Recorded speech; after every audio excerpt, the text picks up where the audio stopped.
I'm going to call this meeting to order. I'd like to announce this meeting is being recorded, and let's do roll call. Director Brandt, Here. Director Bertrand, Here. Dr. Flaherty, Here. Dr. Freeman, Here. Director Aguilar, Here. Director Deschler, Here. and Director Geis. Here. Before we begin, we would like to acknowledge the Chumash people, who are the traditional custodians of this land. We pay our respects to the Chumash elders, past, present, and future, who call this place, Anascoyo, the land that Isla Vista sits upon, their home. We are proud to continue their tradition of coming together and growing as a community. We thank the Chumash community for their stewardship and support, and we look forward to strengthening our ties as we continue our relationship of mutual respect and understanding. All right, next item we have on our agenda is public comment. This is the time for any members of the public to speak on any topic that is not currently on our agenda tonight. So if you have something regarding one of our agenda items, we'll call on you during that item. Any public comments? President Brandt, I have one from that was emailed in. Okay, go ahead. This is from Mr. Neuschel. After visiting the as of yet unused compost collective bin at Estero Park and the piles at both the Methodist Church and St. Michael's, one can see that there is not enough compost at those sites combined to fill a full-size pickup truck. Quality is hard to discern, but I doubt you will be donating that to the Chumash or anybody for that matter. Are you a licensed fertilizer producer? Do you have quality control protocols? I obtained the poundage per house collected and realized that this is an absurd enterprise. You are paying people to collect a few corn cobs. There simply is nothing coming out of this. There are rudimentary gardens at both sites. Neither look productive, and one wonders who is paying for the water. I requested copies of your use agreements and nothing was forthcoming. At the budget meeting, your manager said he devotes 10% of his time to this service. That's a lot of taxpayer money for nothing. The collective's report with big numbers is a facade. The only thing green in the compost collective is $43,000 coming from student fees. And today you are proposing and paying an additional person to manage this grift. Look at the numbers and calculate how much compost it takes to fill a truck. Use the county's screen mulch as a reference point. The mulch is free and you can have 3 tons, 6,000 pounds loaded into your truck for $15, or load as much as you want for free.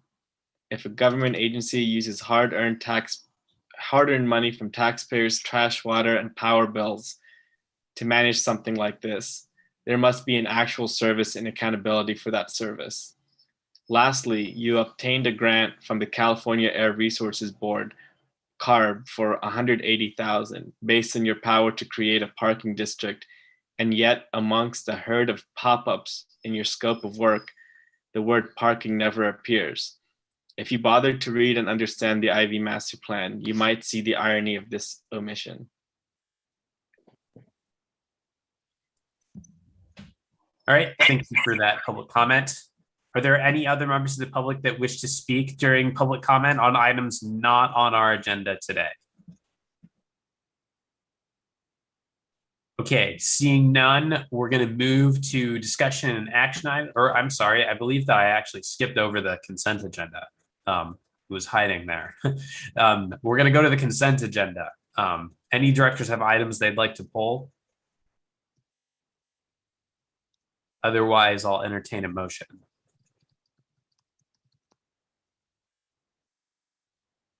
I'll move approval of the consent agenda. Motion made by Bertrand. Is there a second? I'll second. Seconded by Geis. Any public comment on the consent agenda? All right, we'll go back to the board and we'll call the question to roll call vote. Director Brandt, Yes. Flaherty, Yes. Deschler, Yes. Bertrand, Yes. Geis, Yes. Aguilar, Yes. All right, motion passes. And Freeman, yes. Motion passes unanimously. So now we're going to go to discussion and action items. The first item on our agenda was the presentation from City of San Luis Obispo Student Neighborhood Assistance Program. And very unfortunately, we're not able to take that item today as there was a very unfortunate and tragic death that took place in San Luis Obispo, I believe yesterday. And so our thoughts and prayers are with the city of San Luis Obispo right now as they go through that very, very difficult time. And our thoughts and prayers are with the families of those who were victims of this. But we will look forward to seeing that presentation at a later date. So with that, we're going to move to the second item on the agenda, which is the Isla Vista Safety Station's annual report. Great, thank you. So we've got the whole team here from UCPD. They've prepared a great presentation. There's an updated one in the folder that's similar to the one that's been in there, but it's slightly updated. So if anybody wants to go in and see it again, I'm gonna get my screen shared to set it up.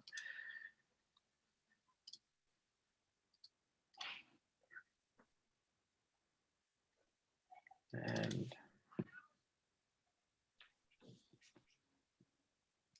just one moment. All right, well, I'm gonna go into the presenter mode and then turn it over to Pam and Ariel, and I'm not sure if I saw anybody else from UCPD on the call. So Pam and Ariel. Hi, Jonathan. It's Matt Bly with UCPD. Matt, hey. I'm here as well. Good evening, I didn't everyone. see you on there. Thank you. Thank you. No My problem. screen is just very small today and not working great. There we go. Could I, I'm sorry, could I add a comment before we start? It would be helpful to me to put this in context. And I don't know what the presentation, if the presentation will include this, but it would just be helpful for me to understand if that the IVCSD gives funding to UCPD for the operations of this. If you could just kind of give a little bit of background as to this program as they begin the presentation, that would help me to put this in context. Sure. So the Safety Stations is a contract we have with UCPD. It's a first partnership service we've been providing. The contract is around $57,000 a year. That's not what we spent this year, obviously, because of COVID. And yeah, we do an annual review of how they've been spending our funds to provide a service to the community. So this is part of our budget process. We are doing it with all our services like we did with the Compost Collective already. So. Jonathan, I have a quick question. Am I Yeah. able to move through the slides, or do I just ask you to? I can let you share your screen if you prefer. Okay, that would be just so I can move through the slides, Okay. if you don't mind. Let's give us a second then to. Okay, you can share your screen now. Okay.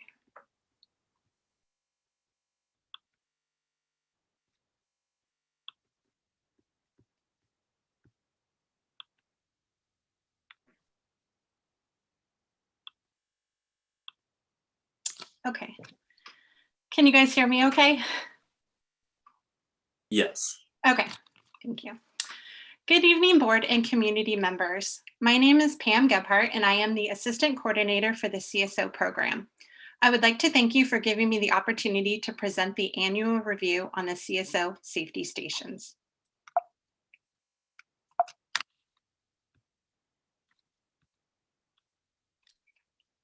The safety stations are set up most Friday and Saturday nights during the school year from 9 p.m. to 4 a.m.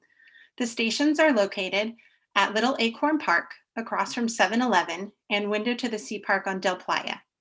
These safety stations were originally set up to have a quicker response time for our safety escorts, giving students and community members in-person access to request a safety escort to a specific location. Since the beginning of our partnership with IVCSD, these safety escort stations have evolved not only into a safety station, but a safe place for all. Both sites are well lit and not only offer safety escorts, but free water, free cell phone charging stations, and a safe meeting location for groups and ride sharing. All safety stations are staffed by community service officers, also known as CSOs. CSOs are all unarmed civilian UCSB student employees.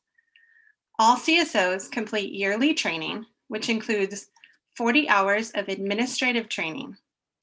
Administrative training is comprised of policies and procedures, radio, map, bicycles, and on-the-job training. In addition to our administrative training, CSOs also receive training from CAPS, which is UCSB's Counseling and Psychological Services, CARE, the Campus Advocacy, Resources, and Education, Clary Act and CSA, Campus Security Authorities, Green Dot, which is Bystander Intervention Training, Sexual Harassment Training from the Title IX Office, Dispatch, and Hostile Intruder Training. In addition to these trainings, all CSOs have been fingerprinted and completed background checks. The biggest challenge that we faced this year were the effects of COVID-19. This has had a big impact not only on the safety stations, but within our CSO program as well. With the campus closure, we have lost a majority of our CSO staff. Due to this, there have been some nights where we have not been able to staff both sites. Another challenge we faced was CSO safety.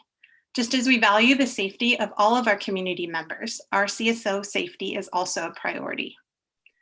Advertising for services we provide and increasing our accessibility to all community members has been challenging as well. And then over the next few slides, you'll be seeing the statistics for the safety stations. So beginning with fall quarter, which we operated from November 6th through December 5th, 2020, there was a total of 8 nights to report. During that time, we distributed 25 gallons of water, 27 masks, provided 12 safety escorts, and made 95 total public assists.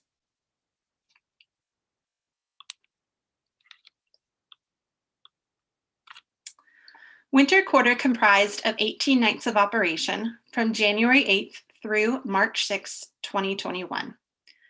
During this time, we distributed 145 gallons of water, 182 masks, and had 4 community members use our cell phone charging equipment. We had 14 safety escorts and had a total of 1,075 public assists. Our current spring quarter is scheduled to run from April 2nd through May 29th, 2021. However, the data I have to report is for 10 nights of operation through May 1st. As you can see, our numbers have increased in this short amount of time. We have already distributed 200 gallons of water, 184 masks, 9 safety escorts were given, and we have made a total of 1,795 public assists. By looking at the graph, you can see our statistics have drastically increased every quarter. While these numbers are increasing, we know that they are much lower than they have been in years past.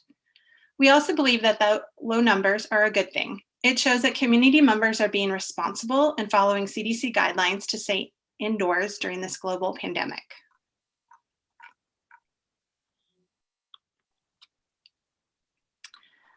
For the safety stations moving forward, we would like to focus our efforts on partnering with UCSB and community organizations with the intent of providing equal escort opportunities to all. Another area we would like to focus on is our advertising for all services the safety stations provide. I am currently working with UCPD's community outreach team to find creative opportunities for advertising throughout the Isla Vista community. Looking ahead, we realize that the current safety station locations may not be the best for all of our community members to access. We would like to discuss if our locations are still the best choices, or if there would be other locations that fit the needs of the community better. Finally, I know we only have a few more weeks left with our current contract, but I would like to extend an invitation to all board members to come spend some time at our safety stations to see firsthand how they operate. Please email me if you're interested. Once again, I would like to thank the IVCSD board and community members for giving me the time to report our safety station annual review. At this time, I would like to open the floor to any questions. Pam. Thank you, Ms. Gebhardt. Yes. We appreciate your presentation. I want to open it up to our board members if there are any questions on the presentation. Director Bertrand and then Director Freeman. Thank you, President Brandt. I just really want to thank UCPD for this continuing partnership. This has been a really positive program over the years at this point, and it started as a small idea and we brought it to life. And now we have these 2 safety stations, which have provided a tremendous service for the community. We definitely didn't know what would happen with COVID-19, but looking at the stats, especially for winter and spring quarter of this past service year, this has really made a positive difference. And in addition to many of the services that you described, I know that over the years, there have also been many occasions where there has been a safety concern that because of the CSOs located at the location, they were able to call it in or get someone help when they needed it. And there have been a number of those stories that you've shared with us over the years, and I think that's been really important. Additionally, at a time when we are hearing from community members about their desire for having alternatives to armed police officers when possible, I think this is a great program too. So just want to express my thanks, and I agree that we should look to see how we can be strategic with locations to make sure that we're having the maximum positive impact. Thank you. Thank you, Director Bertrand. Director Freeman. All right, so I've got a few questions to begin with. So you mentioned that due to staffing constraints on the side of UCPD, that we were occasionally not able to fully staff or even at all staff both of our sites. And I'm wondering, were we missed at the second site? And the part of the reason why I ask this, we provide some context on that, is that it has been COVID time, and I kind of am under the impression that we have, and not just an impression, I look out my window, many fewer people wandering past and needing these services. And so I'm just wondering the extent to which this is a travesty that we did not have the second site up, or was a potential inconvenience.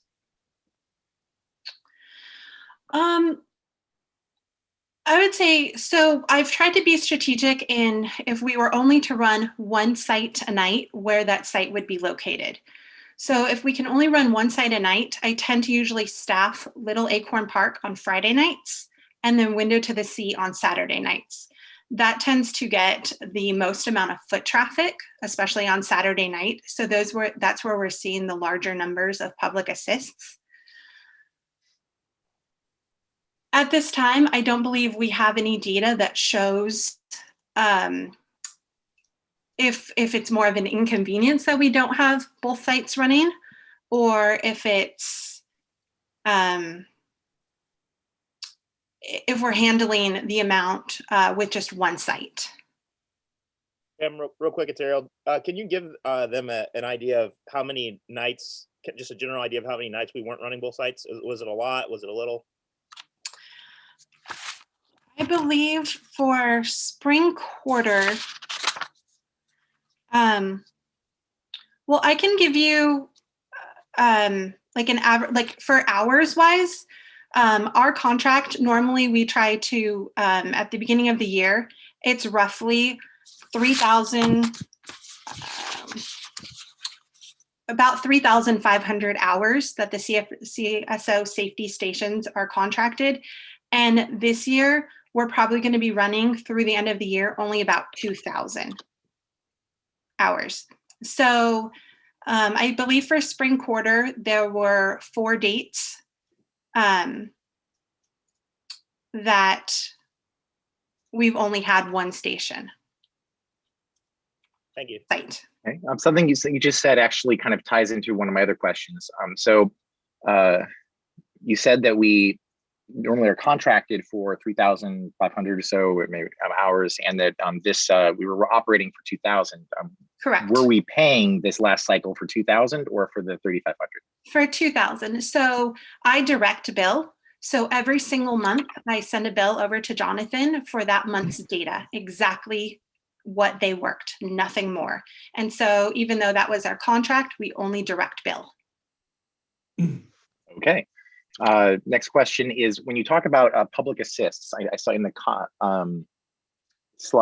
presentation the word Yes. contacts is used. I assume this is just like anytime somebody walks up and interacts with somebody for even 15 seconds, you mark that down as a public assist? Correct. We are trying to gauge Okay. to see how much activity we get at each site. The two high-level things that I keep wondering about this project, and so I'm for people who are have seen me in prior years and are kind of expecting my next comment. I'm not doing that one this year about my long paragraphs about escorts because it's COVID time. But what I'm really curious about is the extent to which related to some of for the in this case small number of escorts we're doing. This is a different point than I usually make. Small number of escorts that we're currently doing. Are we paying the increment on the type of service that would not have previously been offered were we not there? So I know, I mean, if you're a student and you'd like to get an escort, you're able to call for a CSO and have a CSO come and do certain kinds of escorts. If you're, for example, going into campus, out of campus, things like that. I just want to get an understanding of are we just paying for the things that you wouldn't have already done, which might include some estimated component for having somebody stationed in a different location? Or are we also, in some sense, subsidizing or supplanting the service that had previously been offered by on-campus dispatch? So actually for this year, because campus has been closed, all of our, now whether they're not UCSB students or not, all of our escorts have only been from Isla Vista to Isla Vista. Only nothing has been from on campus. That actually makes a lot of sense this last year, maybe. And this is I had this question kind of generally about how this program is operated and built, but maybe because of the way that COVID effects on dispatching and everything is irrelevant for the past year. But I'm asking this at this point, like that question and my next question, because I'm hoping that when this happens next year, when we do the same report next year, that I can get a slightly different type of reporting. And I've asked some things before, and we've ended up I think that even the public assist contacting accidentally happened because I was trying to measure impacts of specific things we were doing back towards budget line items. And there was a suggestion of what if we tracked more data on how many assists we had.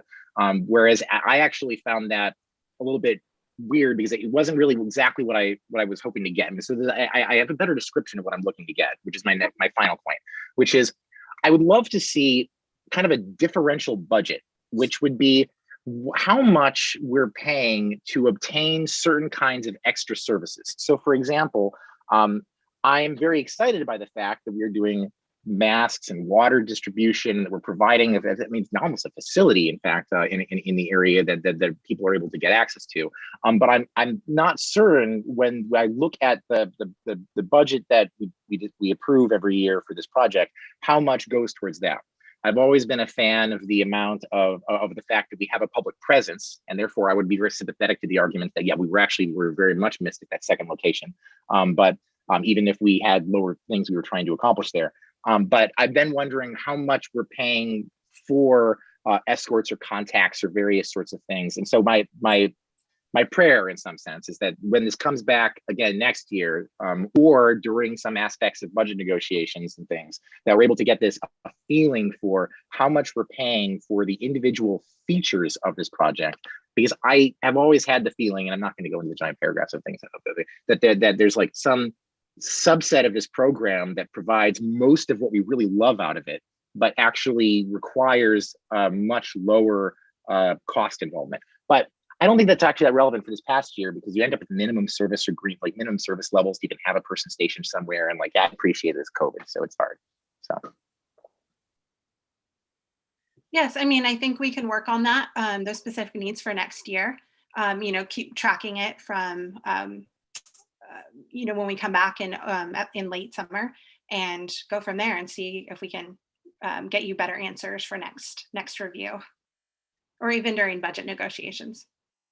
Thank you so much. Mm-hmm. Director Deschler and then Director Flaherty. Hi, thank you for your presentation. It was really a nice overview of the program. You used a term that I just didn't understand. You said you wanted to be able to provide equal escort. What did you mean by that? So we don't want to just focus our efforts on escorts for UCSB students. We want escorts available to all community members of Isla Vista and as well as UCSB. Got it. Thank you. You're welcome. Director Flaherty. Hi, thank you for coming and presenting. This was super informative, and I echo the sentiments that Director Bertrand said too. I think this is such a valuable program and just so important in our community. And so I was interested in the locations you mentioned that you've been considering, like figuring out if there were any locations that would be better for our community. I was wondering if there were any specific locations that have been considered. I know a main concern in Isla Vista is the lack of lighting, especially in some later blocks as well. And so I don't know if there's been any formal discussion or if this is something that can be continued for us to discuss at like future meetings. Yes, I think both take yes to both of your questions. So I think it's definitely worth a discussion with the board and even ourselves, later on, or keep discussing. One of the areas that we are kind of considering between us, or on our side of it, would be around Campus 880, so Estero Park area. And like you mentioned, there's a lot of areas in Isla Vista that are dark. So we need to keep that in mind, not only for community, but also for our own CSO safety. So we're trying to find locations that kind of fit keeping our CSOs safe, but also offering as many services as we can to all community members. Awesome, thank you. Yeah, I think that would be really valuable. There are some times when I'm walking around IV and it's super empty, and it would be nice to have that presence because I know it is central, like concentrated on Del Playa. So yeah. I really appreciate that. Thank you. Director Aguilar. Awesome. Thank you everyone for presenting today. The first couple of questions, comments I want to focus on are part of what Director Freeman was talking about. So Jay, feel free to jump in and interrupt me, but it sounds like kind of what you're interested in is a breakdown of the statistics a little bit more, where contact could be. I'm thinking from my library background. So in libraries, we have service desks, and the way you fund a library and the way you bill the hours and decide how many people are going to work at that desk is what kind of service is being provided. So that breaks down into two topics, reference and directional. And I think part of what Jay is asking is if somebody comes up to a safety station and is like, which way is east, which way is west? That's like a 5-second interaction. They could ask a stranger and get that same kind of information. But we would like to see the breakdown, I think, between that type of interaction and something that's a little bit more unique and a little bit more specific to the CSO training and service. And I know it's basically impossible to reverse engineer statistics from the past year, but hopefully we could have an agreement in which we can have a more in-depth breakdown of the statistics, as well as possibly this kind of itemization of how much each kind of service costs us as a district, whether that be providing water, if it's a water pump thing, or if it's fully just separate water bottles and things like that. Jay, is that correct? Kind of just more of a specific breakdown? Yeah. I mean, I guess a piece of context is personally, we also have new directors, so I should provide at least without the more pushy version of it. I should provide a little bit of context on there's always this issue where the CSOs operate in pairs for safety reasons, and they're also the CSOs. You don't want to, if in order to then have escorts, you need to be able to leave CSOs at a station because you don't want to have people in like steal a tent, and so you end up with this like situation where you'll end up having like 6 people stationed at a location in order to provide a set of escorts, and it's like, well, did I need to have 6 people at that location, or would it have been okay maybe to have somebody wait with the 2 people who are there for a centrally dispatched CSO to arrive at that location? Depends on how fast that is. And so I'm always curious, like, what is the differential cost of we were able to provide faster service because you spent an additional $10,000 a month on having an additional 4 people stationed at each of these locations. I in past years when I'm not going to nitpick this data from this last year because it's all COVID, but in past years I've looked at the data and pointed out that we're sometimes paying $100 in escort, and at that point I'm like, we can call somebody a Lyft. We might be able to buy multiple buses and have people drive them around. Like, there are opportunities for us to provide different services under our community facilities power, as opposed to under our policing power that can provide many of the same kinds of aspects. I'm concerned about the supplantation possibilities where if for the students, they oftentimes are able to get CSOs anyway. For the non-students, not. How much are we paying for non-students versus students? I would love to be able to provide the CSO type benefits for non-students, but we're really legally not even supposed to be paying for the service that was already being provided by the CSOs on campus for the students. And then and I also just want to always point out that, like, and sometimes then this is people complain, it's like, oh, you're trying to get rid of the safety stations. It's like, well, honestly, if we could have more locations, that might be that. Like, we were always excited by the fact that there was somebody around for somebody to come up to who was less adversarial than a police officer, who they were able to report issues to. We've got all these great success stories of people showing up and saying that, like, oh, there was a fight, and we might not have learned about that fight had there not been the safety station. But if we, instead of having like 2 locations with 6 people each, we could have 6 locations with 2 people each. I'm not even necessarily advocating for like decreasing the amount we're spending or decreasing the number of people involved, but instead trying to figure out how we allocate costs towards getting the things we love about the program so that we can get more of the things we love. And seemingly not from the data I've seen previous years, it always just feels like we're spending a lot on some things that might be supplantative or might be duplicative, like internally, or might be a minor improvement. So that's kind of where I'm always looking at it. So I think something that would really help me out, because I am tracking all of the data, would be to have those requests, especially upfront. So if you know that there's stuff that you really want us to track, such as things that we are allowed to ask students versus non-students, just stuff like that, that would be really helpful to maybe get a list in like the MOU of things that you really want the answers or, statistics for. And then I can track that from the beginning of, next year. But that would be really helpful. Yeah, happy to put together my thing and then try to hand it to somebody. So yeah, I would love to kind of work on that also. And I think like where I'm seeing a connection with Jay's comments are, again, to use my experience from libraries, is that we always talk about service model. So we're not changing like what our service is, but we're changing how we approach the user, how we meet the need. So kind of like what Jay is describing is like you can have more than one location with less staffing that stays at that location, but maybe more CSOs that are roving or going around. But I don't know if that's a part of their legal contract for like their duties to just be roving Isla Vista. And if that's a part of like, there's a safety concern there to have a CSO biking around with one partner. And that could easily be critiqued as a waste of money also versus having 6 CSOs at one location. I would love to, hear more about like why the Campus 880 location proposed is the top interest, or like if there's a B or C interest that are equal, because I like Jay have some very strong interest in there being like more of these locations, more visibility of this service. I don't think it's like being misused. I think there's just more people need to know about it, especially people who are visiting, like we're talking about people who aren't associated with our university. How do they know that there is this safety option for them? And like I did mention, that is one of our challenges that we are facing is advertising for all of our services. So we are coming up with some ideas, maybe going to restaurants and seeing if like Pizza My Heart will put a little flyer on their pizza boxes, or just stuff like that, that we can really get the word out. Because even though we've been there for a few years, as you guys know, students move, they leave, they graduate. So it's kind of a new population every couple years or so.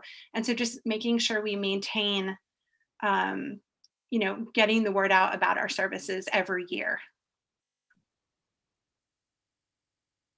And Pam, if I can just add to that, hi, Director Aguilar, thank you so much for all of your questions, and all the directors for the great discussion that we're having. And we're open to this discussion and dialogue and making these safety stations, as efficient and safe as possible for everyone in the community. Regarding your specific question, though, Director Aguilar, on the location, and Jonathan, you can correct me if I'm wrong, but I think that location was just offered in an informal conversation when we're communicating about initially exploring a third location, just because we don't have a presence on any of the northern streets or northwest streets of Isla Vista. So that was just an informal, I think, suggestion. We do need a couple things though for those sites. We need the space. We need actually a patch of grass to set up on, and we need efficient lighting for our CSOs. We want to make sure that it's a safe location. I think the more safety stations, the better, right? But we need to make sure that these are well planned, well thought out, and that they're in safe locations for our student employees and for the people that are using those services. And I think, one big thing that he said is that we do have to remember that they are only students as well. All of our CSOs are just student employees. So making sure that they're safe is a huge priority of ours as well. Well, thank you for that. And I'm just going to take the opportunity to quickly say I'm like, I think many of us here, disappointed that we weren't able to have our SNAP presentation from the City of San Luis Obispo earlier on, because I think it would have really helped to contextualize everything that we're thinking about as a district right now, and how we're trying to figure out what our role can be in partnership with UCPD and other law enforcement agencies, and in the goal overall that everyone plays a part in, which is making the community a little bit safer. And I see definitely one of the big benefits of this program that I think is a little bit of an intangible is the fact that this is one of the ways that law enforcement in our community is there doing an activity that's not enforcement related.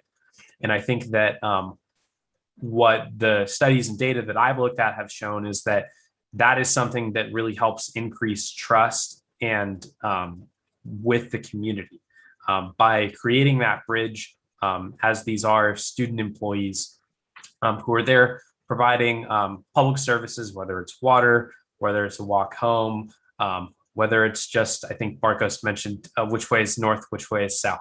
I get turned around too sometimes. So I'm sure that all those little questions, while they may not be something that are uniquely suited, it is really helpful to have someone there that is in a position of authority that can help when you're in a situation and need to ask even a simple question. So I definitely am very supportive of this program and agree with other directors who have mentioned tonight that the idea of getting a third station or even potentially more is really a great idea. I really appreciated Catherine's comments about how sometimes, the areas that are the most underlit with the least amount of people can feel the most dangerous. And I think about a lot something that a city planner named Jane Jacobs actually wrote, which is her theory of safety, which is eyes on the street. And what her theory was is that the more eyes there are on the street, the more safe an area is going to be. And I do feel like, to a certain extent, for a good reason, we have our safety stations in an area where there's lots of eyes on the street, because it's Little Acorn Park, it's DP, there's people around, especially during non-COVID times on Friday and Saturday nights. But what could this program really do for those areas that don't necessarily have as many eyes on the streets? And how can that make our community members feel safer? So I'm definitely hearing from our board that there is a lot of interest in this program and wanting to be more engaged at trying to figure out how we can build it and support it better. And I definitely share those feelings. Director Deschler. Yeah, I wanted to thank you for offering the opportunity to see the safety station. I haven't seen one. And so I wanted to ask you, when someone sees a safety station, what do they see? Is it a big white tent? Does it say IVCSD safety station? Is it branded a certain way? How do people know what they're getting into when they see this? Sure. So it is a pop-up tent, and it's a blue pop-up tent, and it has IVCSD safety station on the top with your guys' logo. There is a foldable table with the approximately 5 CSOs, and then they have water. Usually we do the big 5 gallons of water.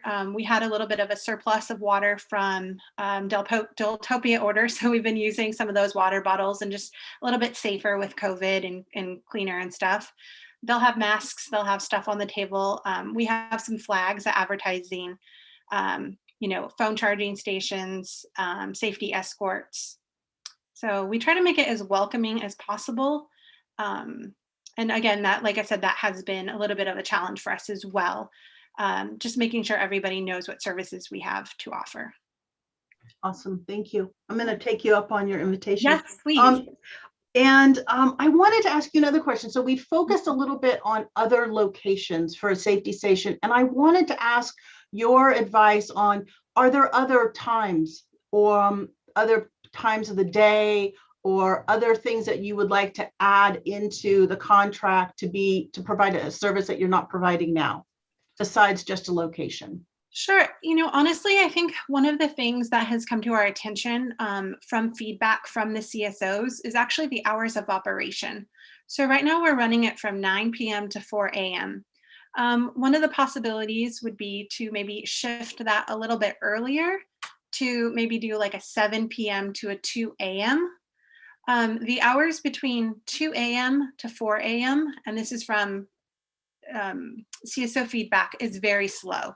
They don't, we're not seeing as many public assists or escorts. Those seem to kind of be all bunched around the midnight to 1 a.m.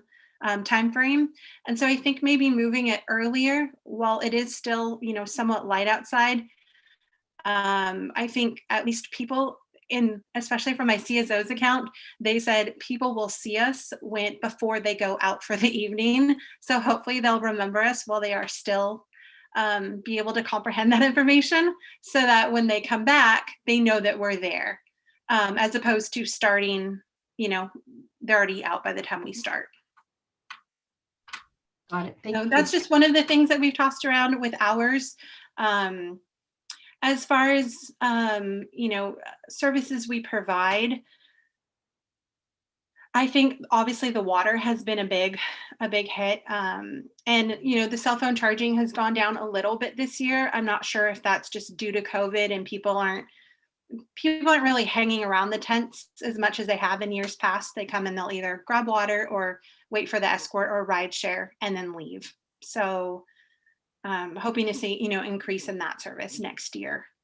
Yeah, I was also thinking if there were other times of the year, like maybe like if there's an event going on that not Halloween or not Deltopia, if there's some other event, so that you have the flexibility to set up a safety station for another event. I don't know if the current contract allows you to do that, if that's even a need. I think currently what was just in the current contract is Deltopia and Halloween. I'm not sure what other larger events. I know, maybe a couple years ago they were talking about doing a big, like a big festival in Anasquio Park. Was that maybe 2019, maybe. I don't, the years are kind of all with COVID last year, currently. So, in situations like that, I think we would definitely be interested, or, something to discuss about setting up a station, during the day like we do in Deltopia. Yeah, definitely. I mean, our goal is to help make the community a safer place. So. Thank you for those questions, Director Deschler. Director Bertrand, I saw your hand up.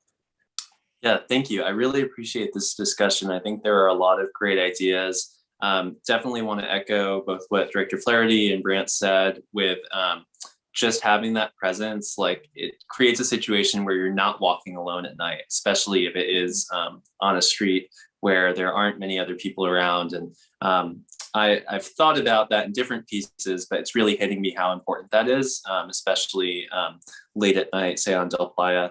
I agree with Directors Aguilar and Freeman about how we can see potentially increasing the number of locations and using the staff to have the number of folks that we need, but make sure that we're not overstaffing at the expense of not being able to cover as much ground as we could.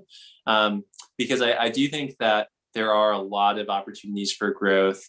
In addition to the Campus 880 location, which I think is a good starting idea, I've also heard from folks about the area of Trigo Pasado Park, which is 6-6 block.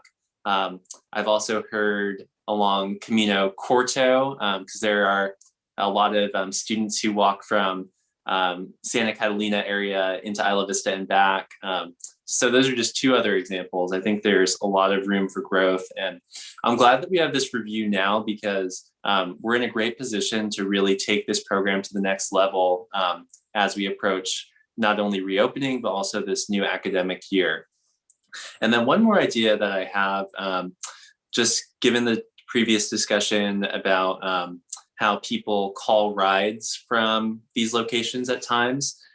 There are many communities that work with Lyft and Uber to designate specific areas, like on the app, as drop-off zones or pickup zones. And maybe that's not our first effort from this meeting. Right. There are some other things we can work on, but in the long run, that might be something beneficial to explore, where that gets people to these specific areas. And I'd be interested in speaking with like the county transportation folks and CHP as well, because it could be a traffic safety thing too. It can be very dangerous for cars to drive through Del Playa at night. So we might be able to help with that too. Yes, I think those are all really great ideas. And even, what you were saying about maybe scouting out the locations, I think it would be great for, myself and the team to maybe go walk through some of those locations just to see if they're, kind of meet the needs of our CSOs as well. So I think those are really great ideas. Yeah, thank you.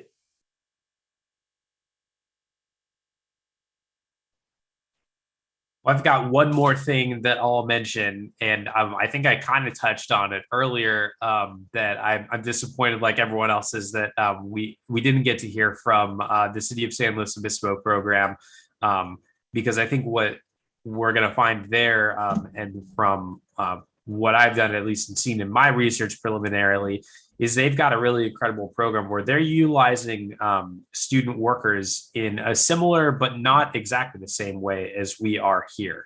And what they have done is they actually will put them out in the field to go and give out some of these warnings when there are neighborhood quality of life issues that arise that are called into the police department. And so I don't really have a question out of this now, but I just want to put it on everyone's radar, not expecting a hard answer or anything from law enforcement. But I think it would be really interesting for us to think about that model and how potentially it could integrate into what we already have here. We have heard a lot about what can we do to make the program more efficient. And that's one way of looking at it, I think. But another way of looking at it, I think, is what can we do to have, if are there lanes where the program can help fill into existing issues that we already know exist, but are maybe being handled right now either not being handled or just handled the regular way with law enforcement. So something for us all to think about. And I know we'll have a more robust discussion when the city of San Luis Obispo does come. And this is reminding me that I do actually have a question after all that, which is a conversation we've had in the past here is we're all, I think, of the mind that we want to make these stations as approachable as possible. And we want more and more residents to be utilizing the services. And I'm just wondering if as part of this review, I think something that would be really cool for us to do is to undertake a review of how can we make that environment as welcoming as possible. And I think that a lot of things go into that. Both, I know we've talked about the lighting of the area. I know we've talked about the uniforms of the CSOs. We've talked about signage and things like that. But I would really love to see that really be something that's focused on so that we can try and make it as inviting as possible. I mean, when as a college student, there were many situations where I was kind of not exactly in the same role as the CSOs, but also in a role where you wanted someone to come and approach you and come and talk to you. You wanted to do outreach to them. They were a stranger. And I'm wondering maybe if that's some similar strategies can be employed with the CSOs just in the beginning to try and help increase utilization and build that trust with the community so that maybe they don't need a service right now. But I think as someone mentioned earlier, at the end of the night, they may be more interested in it. So those are just a couple thoughts I have. And I think I know, the CSO uniform has always been kind of a hot topic to talk about. And so, we have kind of thrown around a couple ideas of maybe even having a designated IVCSD shirt that they wear, or an IVCSD safety station shirt that they wear. So it's not the typical CSO shirt that they'll wear on campus, but a specific shirt for the safety stations.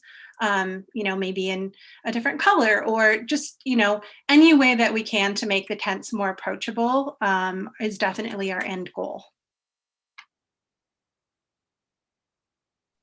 Director Flaherty. All right, just to comment on that, I would totally support that. I think that's a great idea, especially if I weren't a student. Maybe I would be like walking down the street, glance at the tent, think it was a lot of police officers, and just, keep on going and not know that these are unarmed students. And so I think that would be a great idea to consider in the future. Yes, perfect, thank you. And we've been very, cognizant is the word, to make sure, that we're removing, the IVCSD tents only have the IVCSD logo on there. There's not much affiliated with like the police star for the students. So it's just focusing on them, the safety station aspect of this. So. Okay, this has been a good discussion. I want to open it up for the public, for any members of the public that have questions or want to speak. Please press the raise hand button now or put something in the chat. And I'm going to go to our first commenter, which is Mark Vukovic. Go ahead. Hi, everyone. Mark Eamhis. I wanted to give two suggestions. Well, I wanted to make a question, but it was kind of already addressed. So that was really good. One of my suggestions is, and sorry, I'm outside if you hear background noise, is that I really think look, I'm a very engaged member of this community, and I had no idea that there were like phone chargers, for an example, at these stations. And I heard the tables were 5 feet long, and I think a genuine 5 feet long banner that you can staple to the table or you can tape to the table that says water, phone chargers, and help, would you test it out with one of the two sites, and I promise that there will be increased utilization, because I think some people they walk on by and they don't question their surroundings. They don't know that this is there to help them. And I think that's not, I think that's really common. The second thing I wanted to talk about was the suggestion for location, which is, I really think using one of the Camino streets would be very helpful, because the Camino streets and perpendicular to DP, so you can see them not just if you're walking along DP, but also if you're coming onto DP from a Camino Pescadero, or I guess it could be like Embarcadero, but we already, yeah. But like Camino Pescadero, Camino del Sur.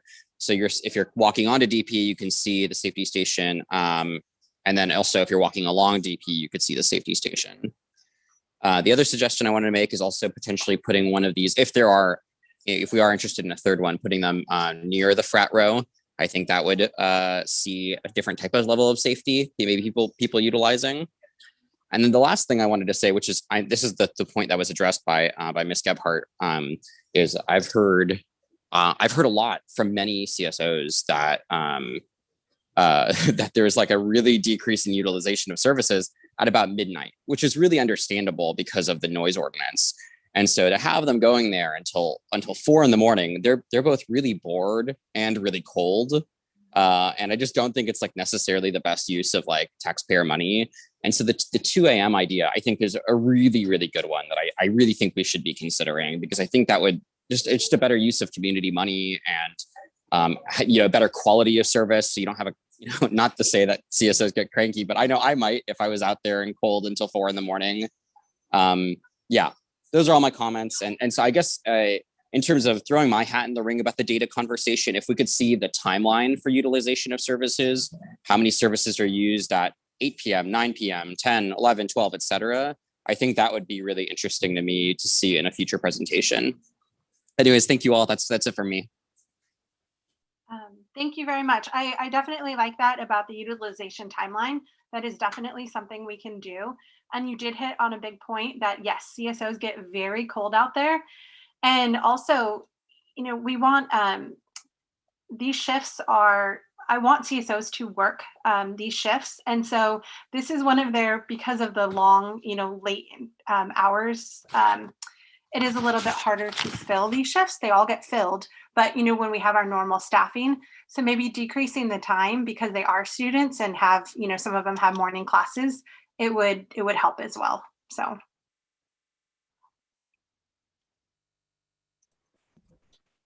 Thank you for that comment, Mark. Are there any other public comments on this item? I'm not seeing any. So with that, I'm going to close the public comment period and bring it back to the board for any final thoughts. Director Bertrand. Yeah, I would like to make a motion to direct staff to work with UCPD to develop recommendations for the contract for fiscal year 2021-22. All right, there's a motion made. Is there a second?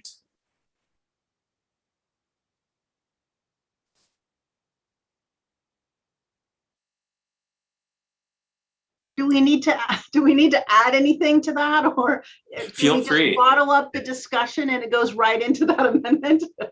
I will. Well, okay. So I'll second the motion just to keep the discussion going, because I have my list of things that I've got rattling around my head based on this discussion, which I think we've heard. Adjustments to the hours of operation,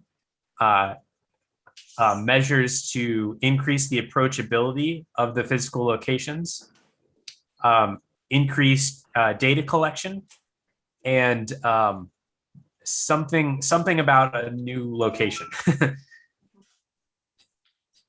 Is there anything else that directors would add to that?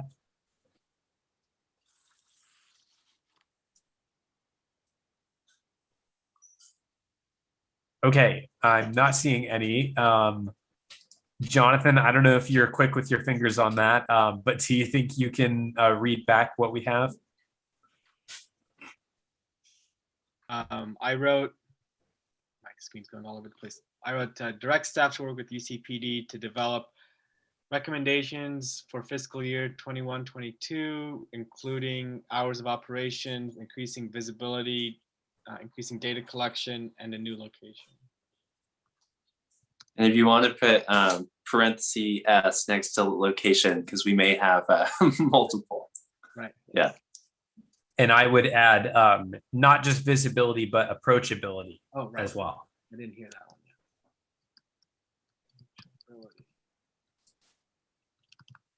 Okay, anything else from the board on this motion? Okay. If there's no other discussion, I think we are ready to take it to a vote. Let's do roll call vote. Yeah, really quick, who was the second on this?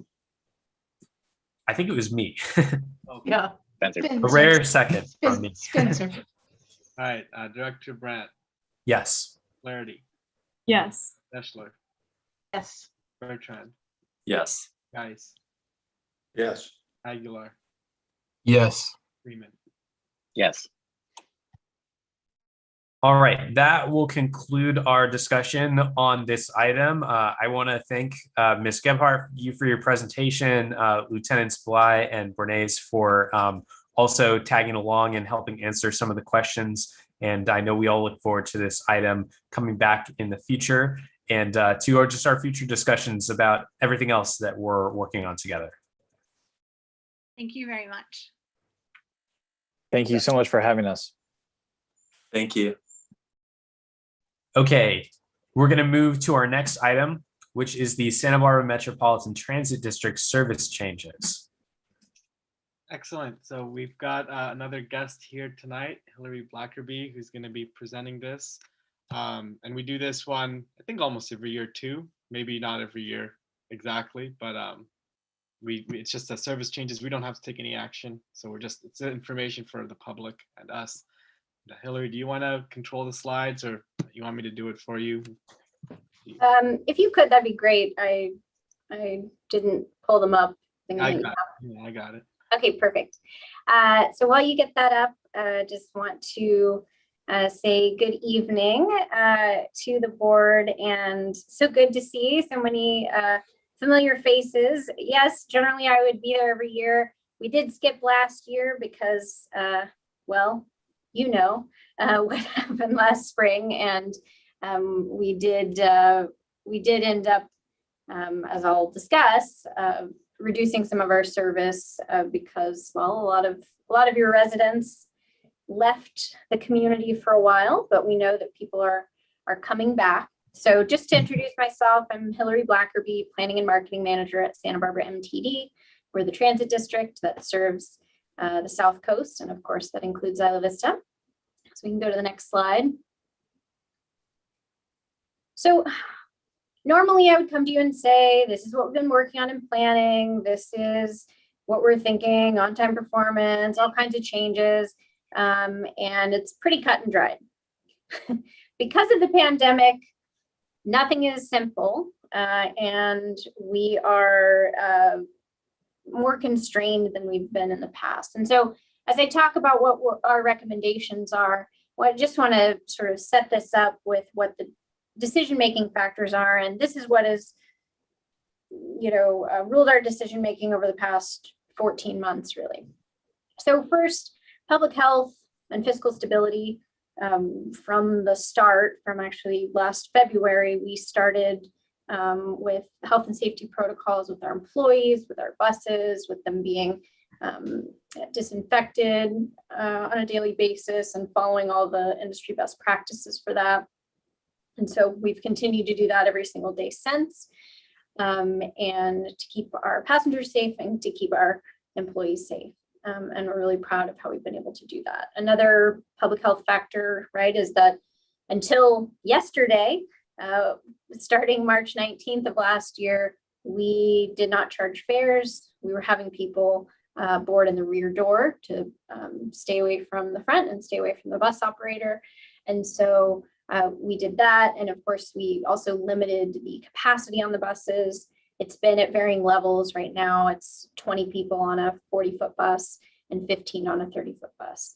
Just for context, a full seated load on a 40-foot bus is about 38. So it's still at about half of a seated load. And if you know buses in Isla Vista, you know that in a normal time, it's not just seated load, it's standing room only, and we pack them in. So we are not doing that right now, but we're going to obviously prepare for what fall looks like. So we'll talk about that.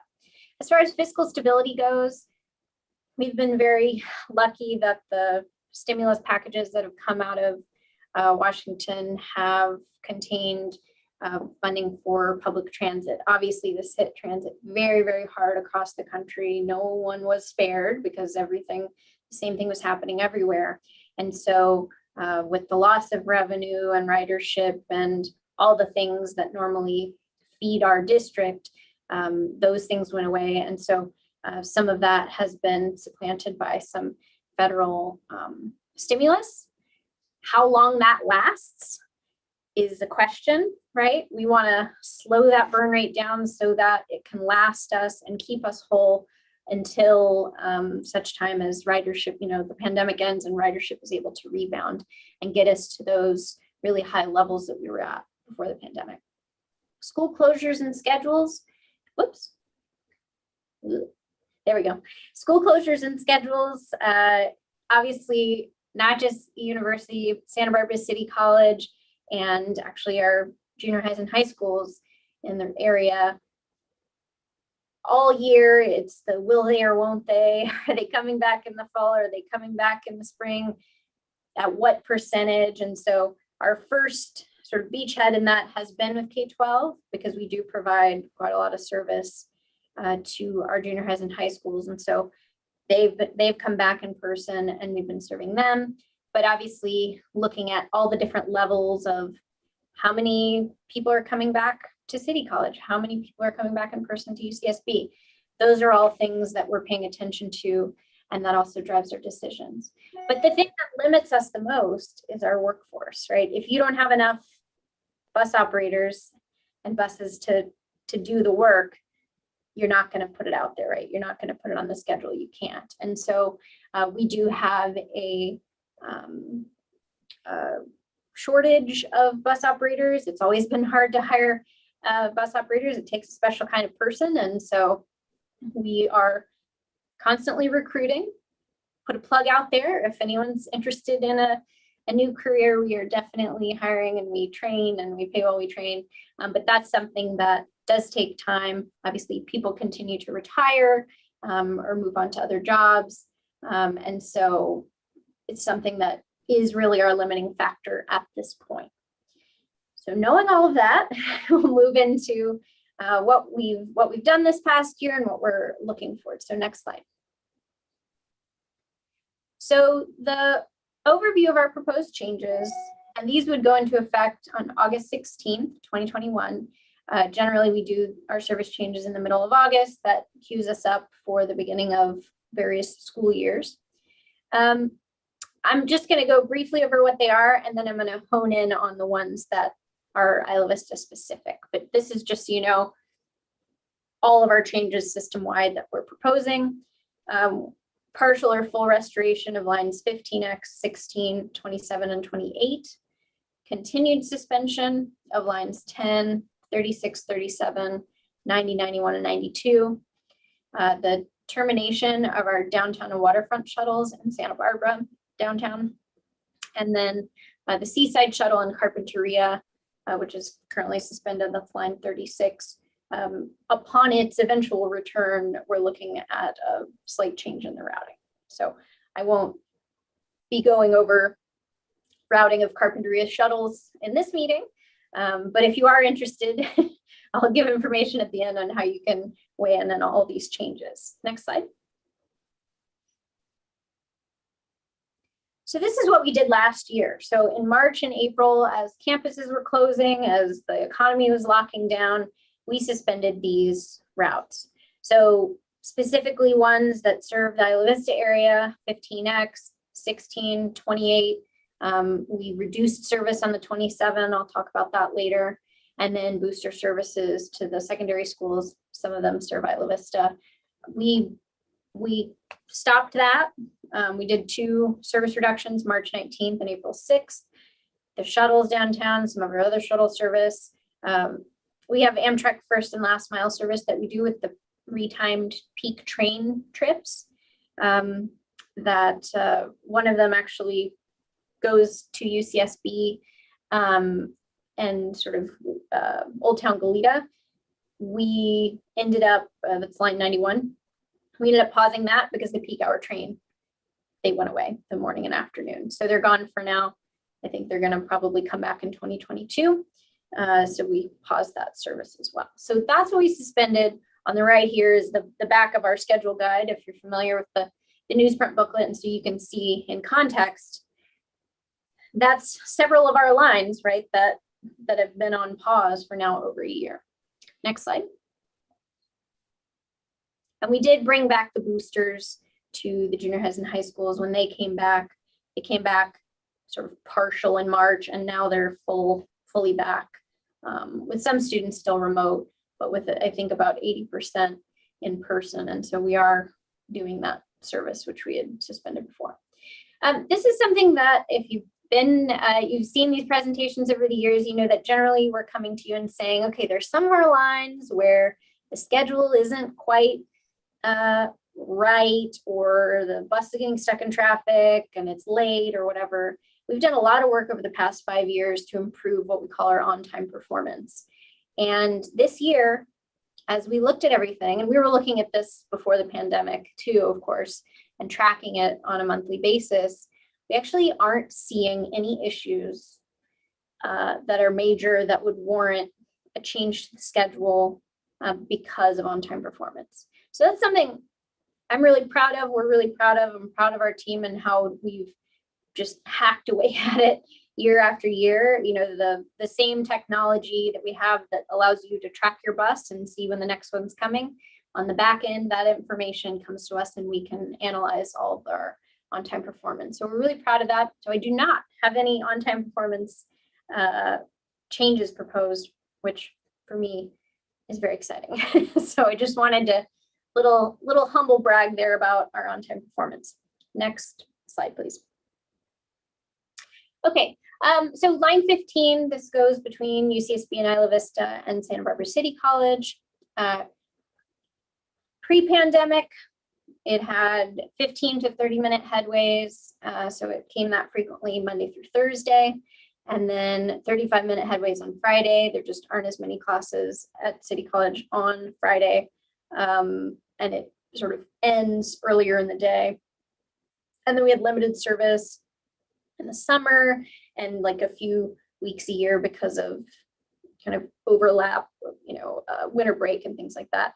And then there's no 15X on the weekend. What we're recommending is likely partial restoration, depending on the enrollment levels and again, bus operator availability. It's very possible, and this is a caveat with sort of all of these services, where if we're saying either we're not going to bring it back or we're going to bring it back at a lower level, it's very likely that later in the year, we can bring these up to more frequent as we staff up more and as more folks come back to campuses. But this is just for August, what we know for August, we're thinking of bringing back. So the line 15X will probably not be at those 15-minute headways for that same span, but we're looking to kind of meet somewhere in the middle so that we're able to carry folks over. Generally, this is populated by mostly City College students. From what I'm hearing, they're saying like 40% will be back, but they were saying that sort of before so many people got vaccinated. So we're expecting that could change and shift. It's not the only service to City College, of course, but it is the only one that goes direct from Isla Vista to City College. So this one is a likely partial restoration, but it will come back in some form. Next slide. This is something just, it doesn't serve Isla Vista, but just good to know for City College students who this is another way to get there. If you were to take another bus to the transit center, this goes from the transit center up to City College, and it serves West Campus. We're recommending restoration of this at new service levels that we were actually recommending last year before the pandemic. The morning peak service would still be the same every 20 minutes, but in the afternoon, the headways would change slightly to every 35 minutes. And then, so with that, we do lose trips, total trips in the day as you space those out. So that would be a loss of 5.5 round trips total in a day. And then the span of service would extend slightly to, I think, about 5:56 for the last pickup at West Campus. Previously, I think it was 5:30 something, and there were several classes that would get out at a certain point where people just couldn't book it to get that last bus off of West Campus. So we're extending it slightly so that people can make the last one back downtown. Next slide. Let me get a sip of water, just a sec. So line 27, obviously this is the one that goes into the heart of Isla Vista. It's the only one that sort of strays from the El Colegio and Stork route, serves Camino Real Marketplace, and then goes through Isla Vista, and then out the special little gate to the North Hall bus loop. So it's been running the whole time of the pandemic, but if you're familiar with this line, it sort of naturally has a toggle. So there's a UCSB in schedule and a UCSB out schedule.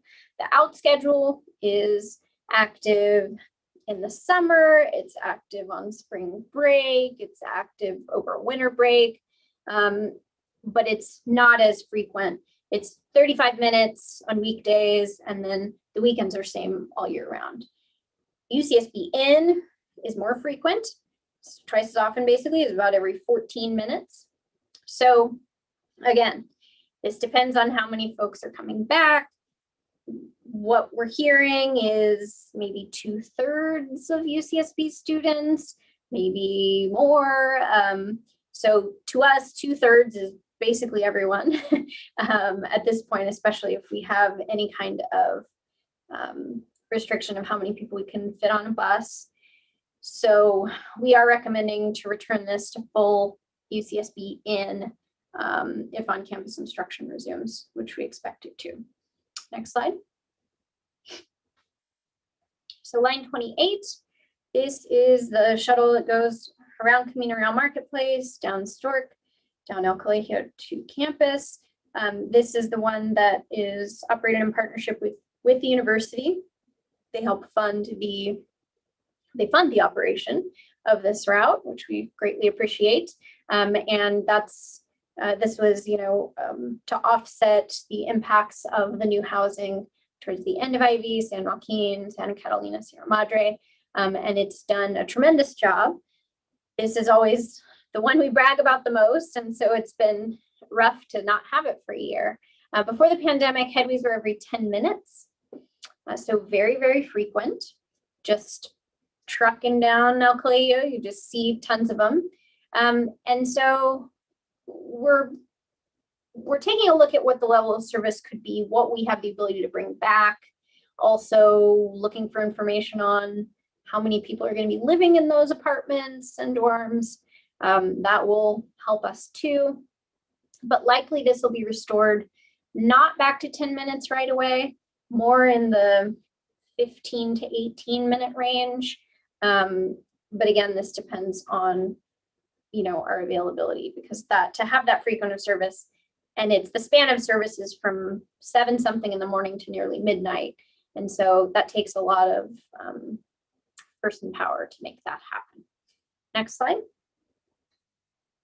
So what we would love for members here and the public to do is to take our survey. I'm coming to you at the end of this process, so the survey actually closes tomorrow night at 5.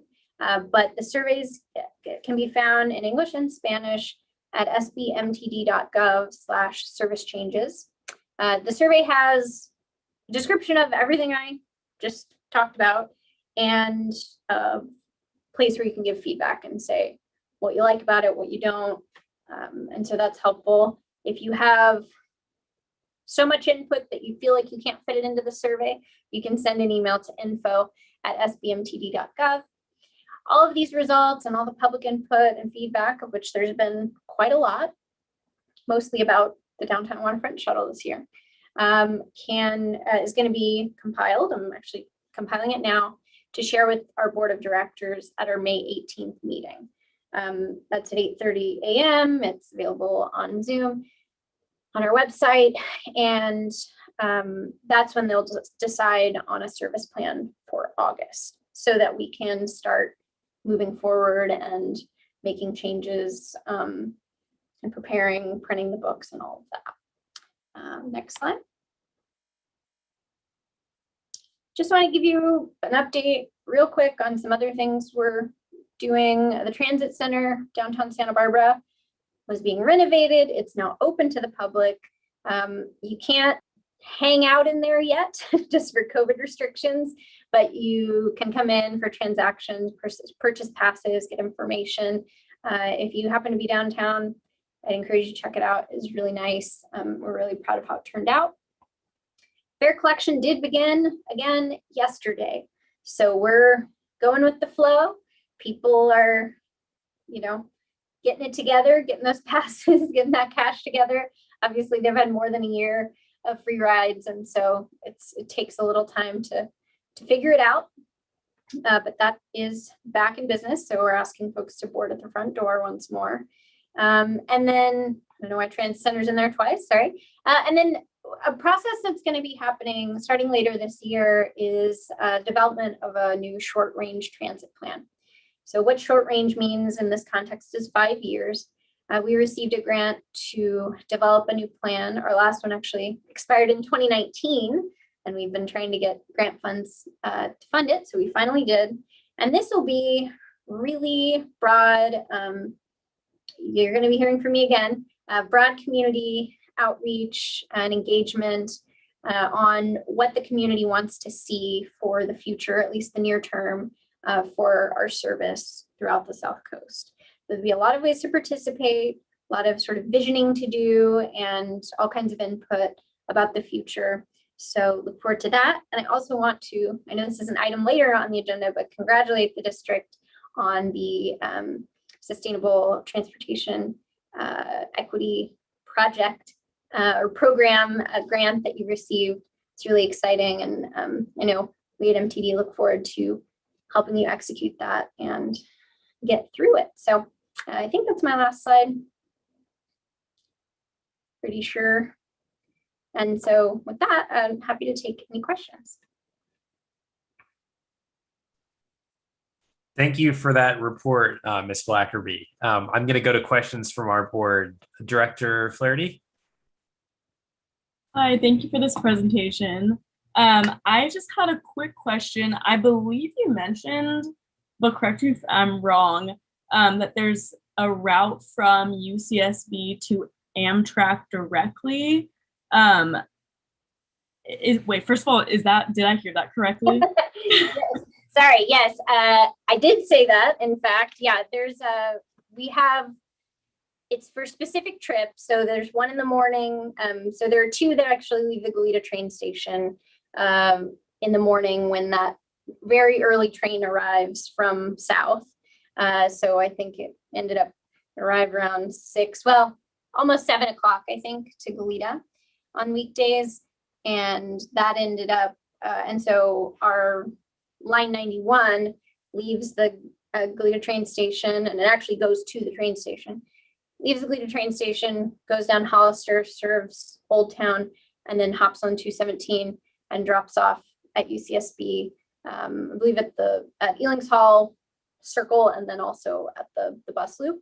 And then in the afternoon, I think it's 4:25 or something, leaves those locations, heads to the train station to get that train. And so yes, so when those peak trains exist, that's what it was there for. And that service is paid for by SB CAG as sort of to get people from those stations to, job centers.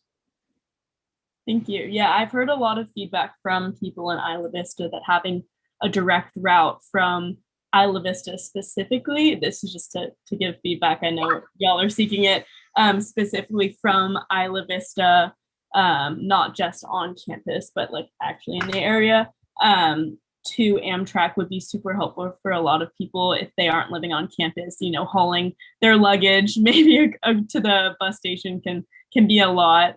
So that's something that I've heard from a lot of community members in your consideration process. Yeah, I can actually address that. It's something that, again, it's been put off, actually mostly because of some issues getting vehicles and vans for it, but something that I think I've mentioned to this this board before, is we did get a grant to do a pilot for something called microtransit.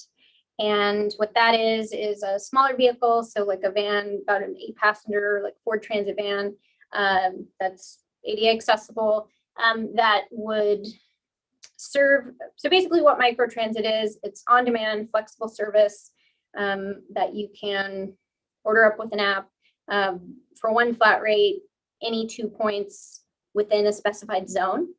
And so the first zone that we're starting with, this is the plan, is a particular part of Goleta, but it also has points at the Goleta train station, at the airport, at UCSB, and at one stop in Isla Vista on El Colegio. So I want to say Embarcadero del Mar, so across, so the sort of outbound stop there. And so if people were there, they could request it on demand within the service hours, and it would be, a flat fee. I think $3 is what we're looking at. And so, yes, for those times where it's like, you got luggage, you need to get to this place at a particular time, as long as these microtransit's running, that'd be a really good way to connect to those locations. And then the area of Goleta that it would serve is actually the portion that's over Los Carneros, so the Calle Real, sort of like Trader Joe's, Bed Bath and Beyond, Sprouts area, also the residential areas over there. So trying to connect, kind of get people across the freeway in ways that our fixed route isn't as nimble in that area. So that's something that, we've heard that many times, that's something people are looking for. So we're excited to try that out probably the beginning of next year. Thank you for that report, and thank you for that update on microtransit. I know that's something that you've come to our board before asking help, give us your blessing and support, and that we've signed on to. So it's really great to hear an update on that program. It sounds especially incredible and very innovative. So I know we're all looking forward to that. Me too. I can't wait for it to finally happen. Any questions, Director Bertrand? Thank you. First off, thank you for the presentation. Really also want to appreciate you for your work to help us prepare the strategic or sustainable transportation equity grant program application. I know you helped us develop that, so thank you for that. I have a couple of questions, and I guess to start with the 15X, I'll put it out there that I have a lot of nostalgia when I hear the words 15X. I spent so much time on those buses going to and from Isla Vista. I've run probably 20 miles trying to catch the bus when I was running late in Isla Vista in the morning or on campus in the afternoon. There are times when you have a seat, when you're lucky, or if you're one of the people standing in the aisle, because it was always so busy and so many students rely on it. So I'm a little nervous about the restart, just knowing that there is that critical need for SBCC students who commute from Isla Vista to campus. But I recognize the reality that we're going from a suspension to re-implementing the program. So definitely appreciate everything the district can do to just make sure that when it is possible to fully restore it, that we get there, just because I know so many students rely on it. I am excited to hear about Calle Real being a focus of the microtransit program. That was on my list, as I know we get asked by people to make that request every year. One other question I have is related to payment, which I know like UCSB and City College students, they have a sticker on their ID, so it's easy to use. And now with, as of yesterday, other commuters can pay with cash or purchase a transit card, mostly at the transit center. But I know in the past we've asked if it was possible to put a kiosk like in Isla Vista pass vending machine, whether that was in IV or by the UCSB bus loop. But I'm also wondering if you're doing anything to have a digital payment, whether that's through your app or through Apple Pay. All great questions. Good segue and to a bunch of things that I should have mentioned but didn't. But so to sort of start from the beginning, thankfully there are no stickers anymore. We a couple years ago integrated that students from City College and UCSB just tap their IDs on the fare box, and a bunch of stuff happens in the background, but functionally, as long as you're paid up with your fees and you tap that, it'll say you're good to go and make a nice boop sound and you're good to go. So that's still in place. And yeah, now that we're collecting fares again, that's how we're collecting fares. And yes, that is a fee that students from both entities pay, although for the past year, it hasn't been that case, but it will be shortly. So I'll sort of take a look at, one thing of where people could buy passes. Obviously, if you're a student, it's built in, but if you're not, they do sell passes at the UCSB bookstore. It's my understanding it's not open right now. So when it will be, they will be ready to do that. And I think the plan is for fall from what I heard. So right now, I know there's still not very many people on the campus. So I think that makes sense. We do have one at the Goleta Valley Community Center, although many of you probably know that's where COVID testing is taking place right now. The community center is in talks to reopen at least some days of the week soon so that people can, use the center, but also be able to get in to purchase a pass. The other thing, so there is the ticket vending machine idea. They cost like $80,000 and require quite a bit of maintenance. But to your question of moving into the future, we are working actually with the state of California on a pilot that will likely happen later this year.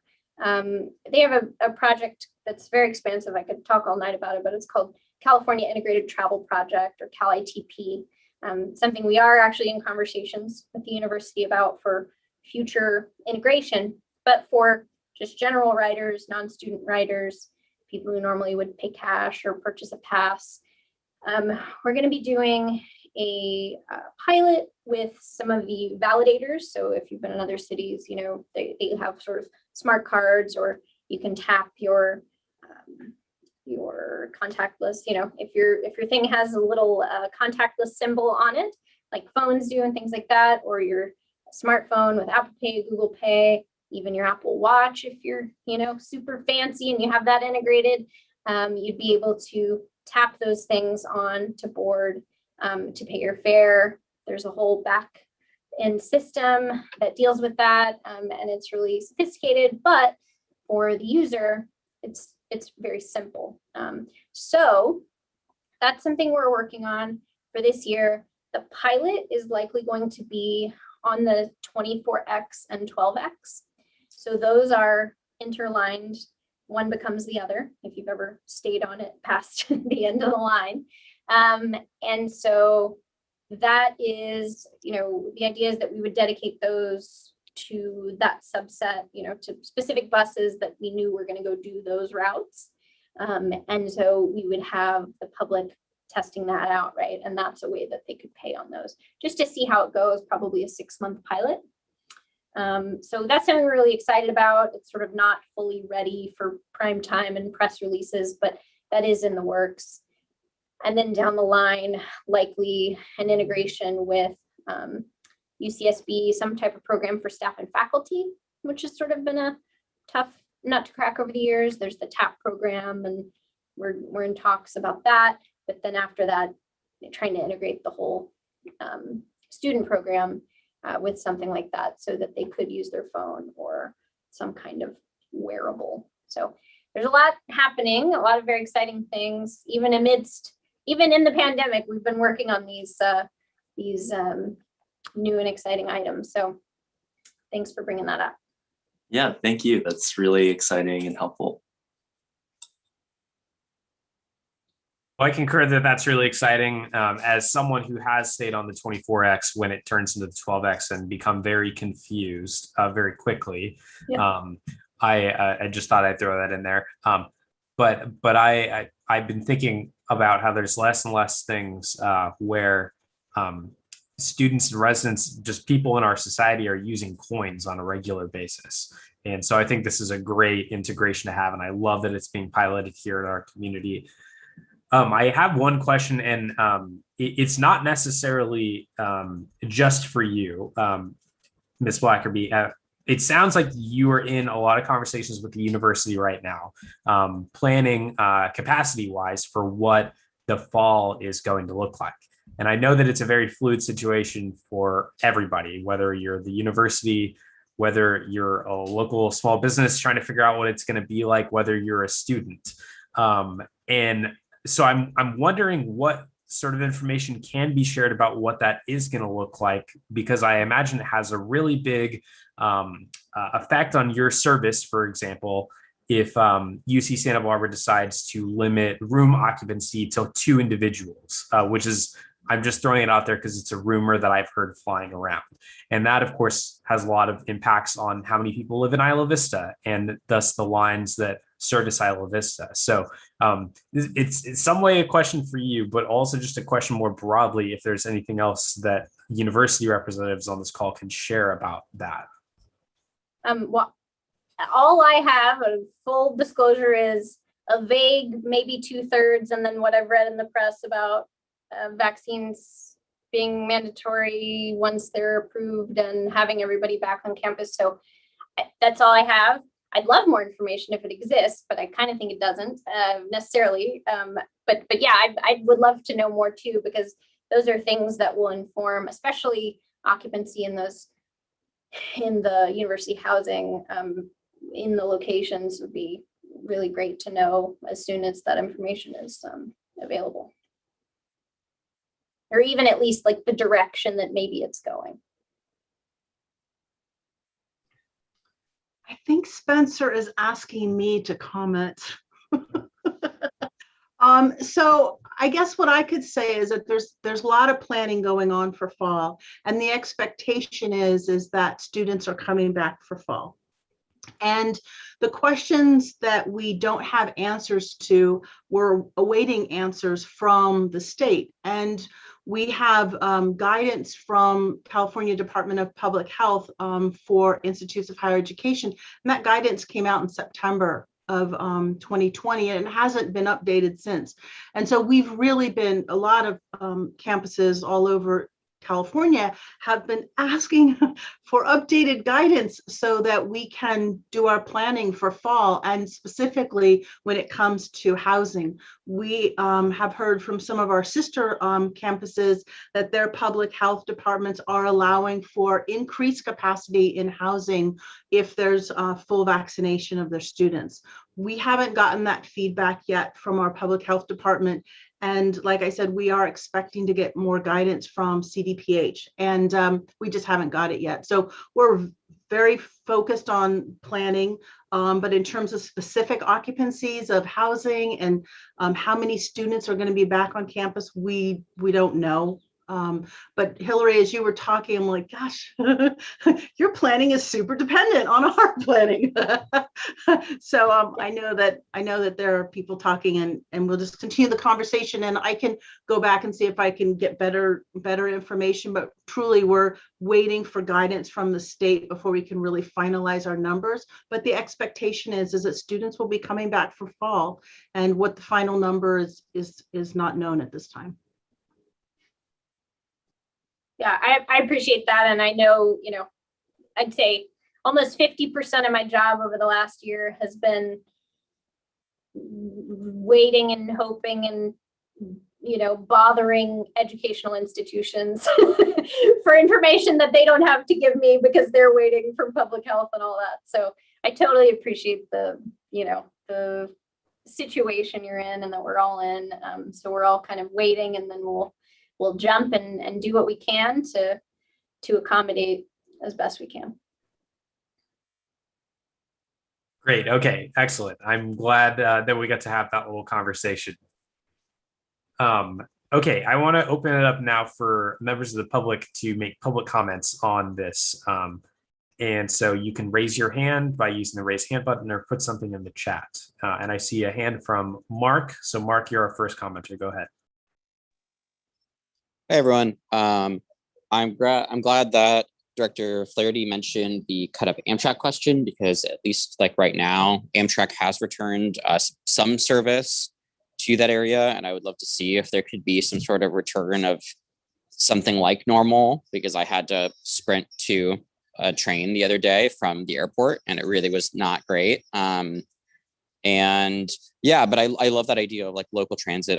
I forgot what the term even was. I think that would be really great. The other thing I wanted to mention too is that like having someone dropped off at Ealing's Hall for the train, to me, like doesn't make a lot of sense, or even the airport, because people don't live at Ealing's Hall, they live at Isla Vista. It's a building where engineers who make six figures work, you know, like yeah, so I wanted to throw that out there. My kind of other kind of comments are that I would love to see some sort of like, you know, and this is just like my passion for Isla Vista coming out, like branding for some of the buses that we have. I think Amtrak brands their stuff like the Surfliner, you know, train, or like the Coastline. I forgot the other trains that they call, but I would love to see if the buses that, you know, that really stop like only 20 feet away from the ocean, maybe, you know, like 20 steps away from the ocean, like could be branded as the way to access the beach, you know, in Santa Barbara, or at least in a lot of these areas. So I think that would be really important to see. I had another point, but I think, my last question, this is just a pure question, is that survey that you mentioned, has it actually been, has it like been posted on local bus stops within Isla Vista and the community at large? Like if I had taken the bus, you know, in Isla Vista in the past week, would I have seen like a QR code to fill out that survey to give an input on the, you know, on the service that I'm actually about to take? Or is it just something that's on like the county website?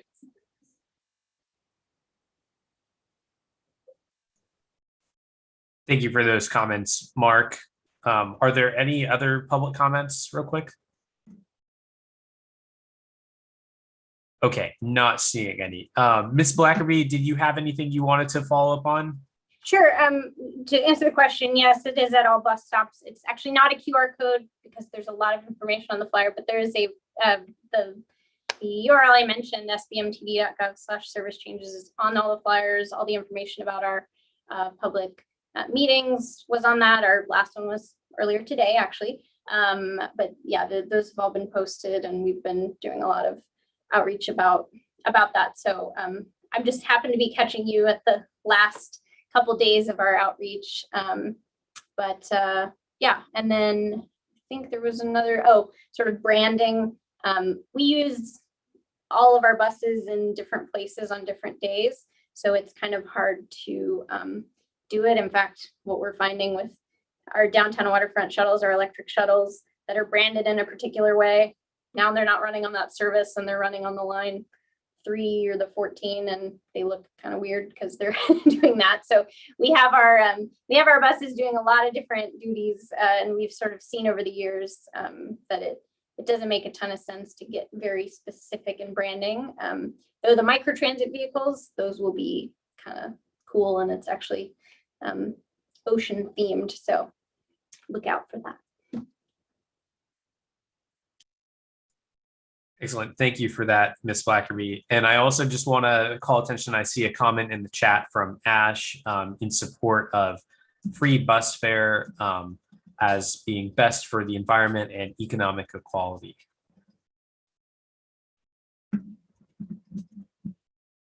Cool. I think I'm going to close public comment, and I'll just echo the thanks that were put upon the MTD earlier for your role in us helping us receive this STEP grant, helping put all that together. I know the application, we'll talk about it in a couple of minutes here, but it is incredibly thorough and meticulous as documents to state agencies need to be. And we really appreciate all that support. For everything that we do in Isla Vista, there's a lot of interest in how do we make the community more sustainable and how do we make all of our different services more user friendly. And I think that MTD is really at the forefront of so much of that. And because it's not a quote unquote local government agency, or because it's a regional government agency, we often forget about it when we think about those conversations. So thank you for all the good work that you are doing. And thank you for your continued partnership on this. Thank you. And it was a pleasure to work with your general manager on that. And it's as a former Isla Vista resident, it was my pleasure and sort of love letter to my former home to help work on that. So I can't wait to actually get going with the implementation. Excellent. Thank you so much. All right, we're going to close this item. And next on the agenda is we have a short recess. So we're going to take a 5-minute recess and then we will continue on with our agenda. Back at 7:53.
Hey everyone, I'm seeing 7:53, so we'll give everyone a second and we'll call the meeting back to order.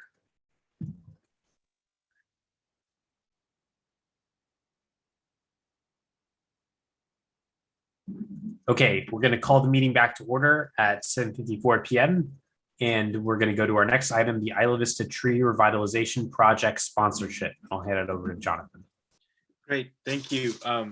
We're gonna have a presentation from Ken Knight once again on another grant opportunity like we had last month. As you all know, we were not successful in the last grant, unfortunately, but this hopefully will be a successful endeavor if it's something the board wants to sponsor. So I'll let Ken present, and then I'll fill in some extra details potentially afterwards relating to this, and not because our sponsorship might mean is more than just a stamp of sponsorship this time, but would potentially mean our long-term involvement in some ways. So turn it over to Ken. Oh, you're muted, Ken. And thank you for your assistance in getting all this together. I appreciate it. Thank you. All right, thank you very much for having me tonight. Yeah, we did not get the resilience grant from the Alliance for Community Trees, but I've taken some of the basic issues from that grant for a new grant opportunity from the California Relief Organization, which gets its funding through the California Department of Forestry and Fire Protection. The issues that I've tried to deal with here are tree equity. Isla Vista is considered a low-income community that doesn't have as many trees as other communities in the Santa Barbara County area. This grant seeks to plant and take care of 200 trees for 2 years using volunteers and part-time paid staff. This grant has several goals.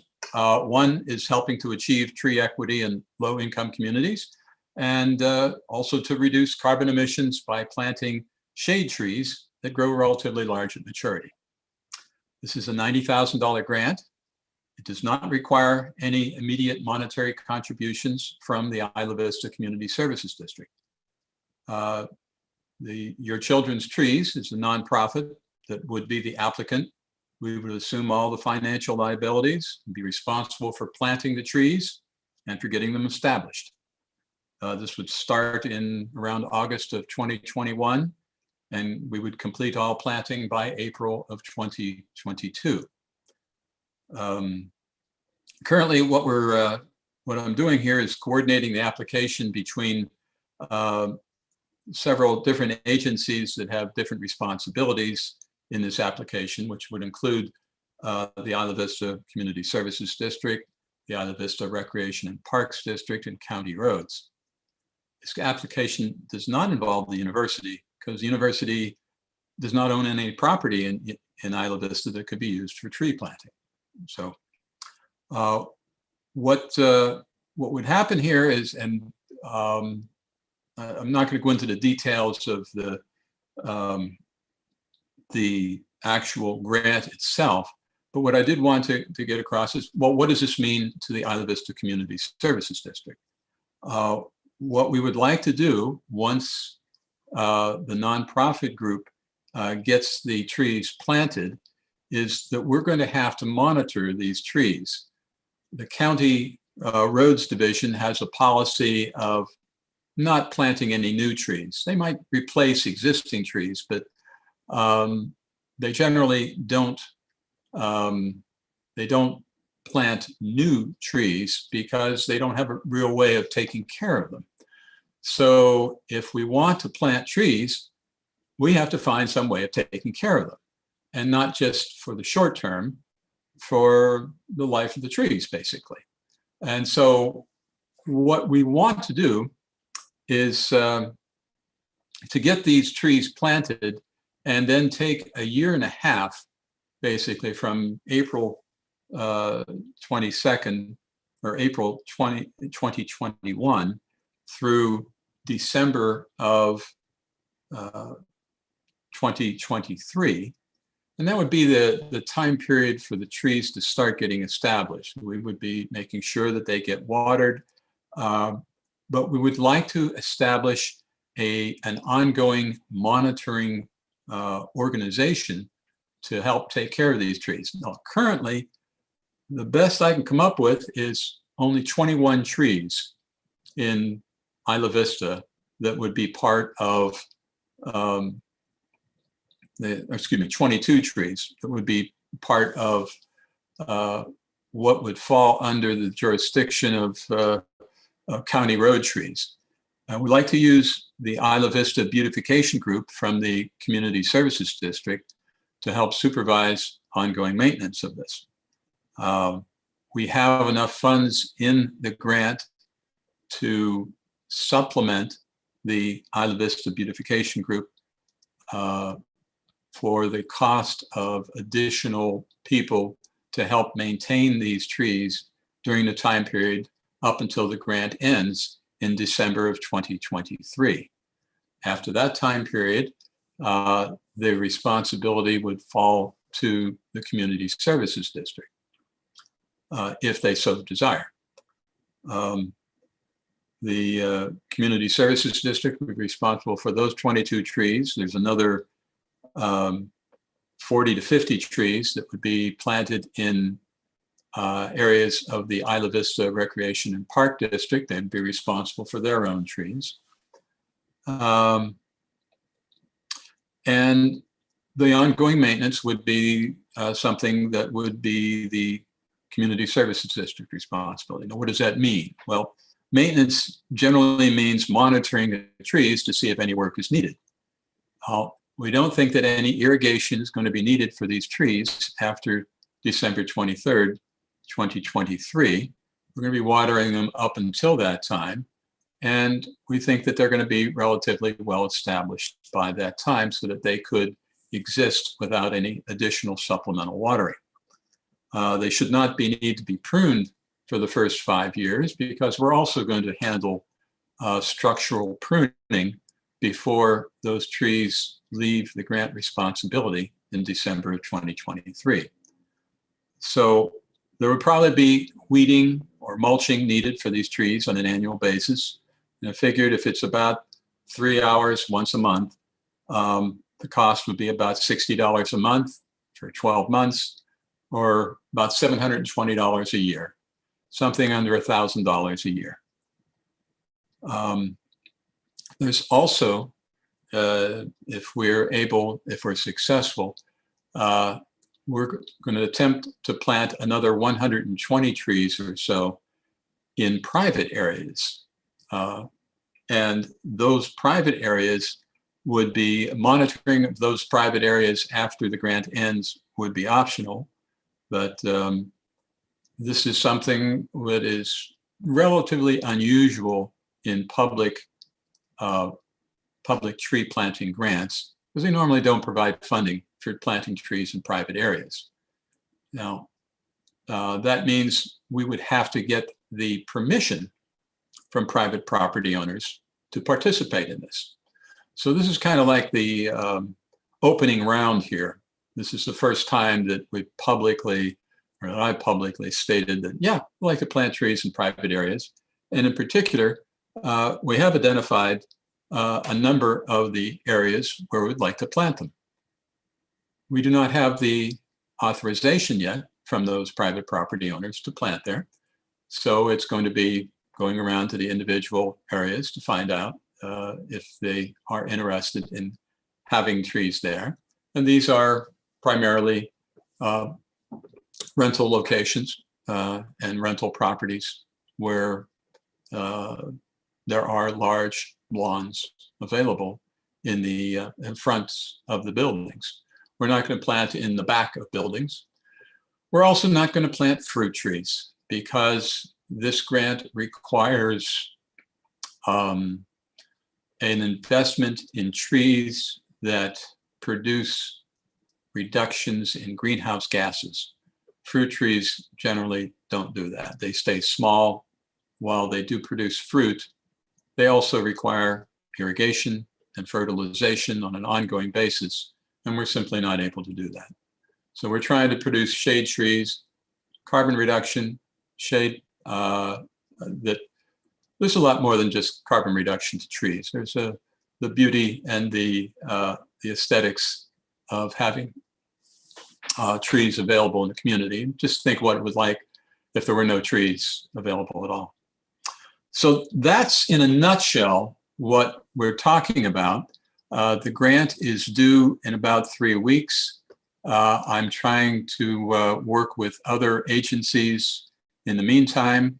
I still haven't had the final feedback from county roads as to whether or not they would be amenable to the trees that are there in that in their parkways. But if they have an assurance that those trees would be maintained afterwards, then it's much more likely that they're going to buy off on it. So that's it in a nutshell. I'm open to questions. Any questions from board members? Director Freeman. I've got a handful of maybe disconnected thoughts. One question I have is what kind of liability, and actually maybe I think okay, sometimes I feel like I need to quickly poke Rossi up. So like what kind of liability we might take on from having this maintenance responsibility over these trees if, for example, the trees were to fall down on somebody or something along those lines? That would be the district's responsibility. Yeah, it would the be, question would be if they're being maintained consistent with standards for arborism, and if they are being maintained so that they don't create a dangerous condition of public property. That's where the regular pruning would come in to alleviate that. Also, you have questions of what's called inverse condemnation, where if for example, a tree falls over and endangers a structure on a piece of property, that can give rise to a claim of a taking of private property by a government agency, which is compensable under the California Constitution and the Fifth Amendment of the Constitution of the United States. To the extent to which we satisfy, like it sounds like there are, maybe I misunderstood, but it kind of sounded like there might be a set of standards to the extent to which we satisfy those standards, do you feel that our liability would be well bounded and mitigated because we followed the standard, even if something seemingly bad happened? It most likely, the mitigation of risk comes in from maintaining the trees so as to avoid dangerous condition of public property claims. That's a branch falls and strikes somebody and injures them.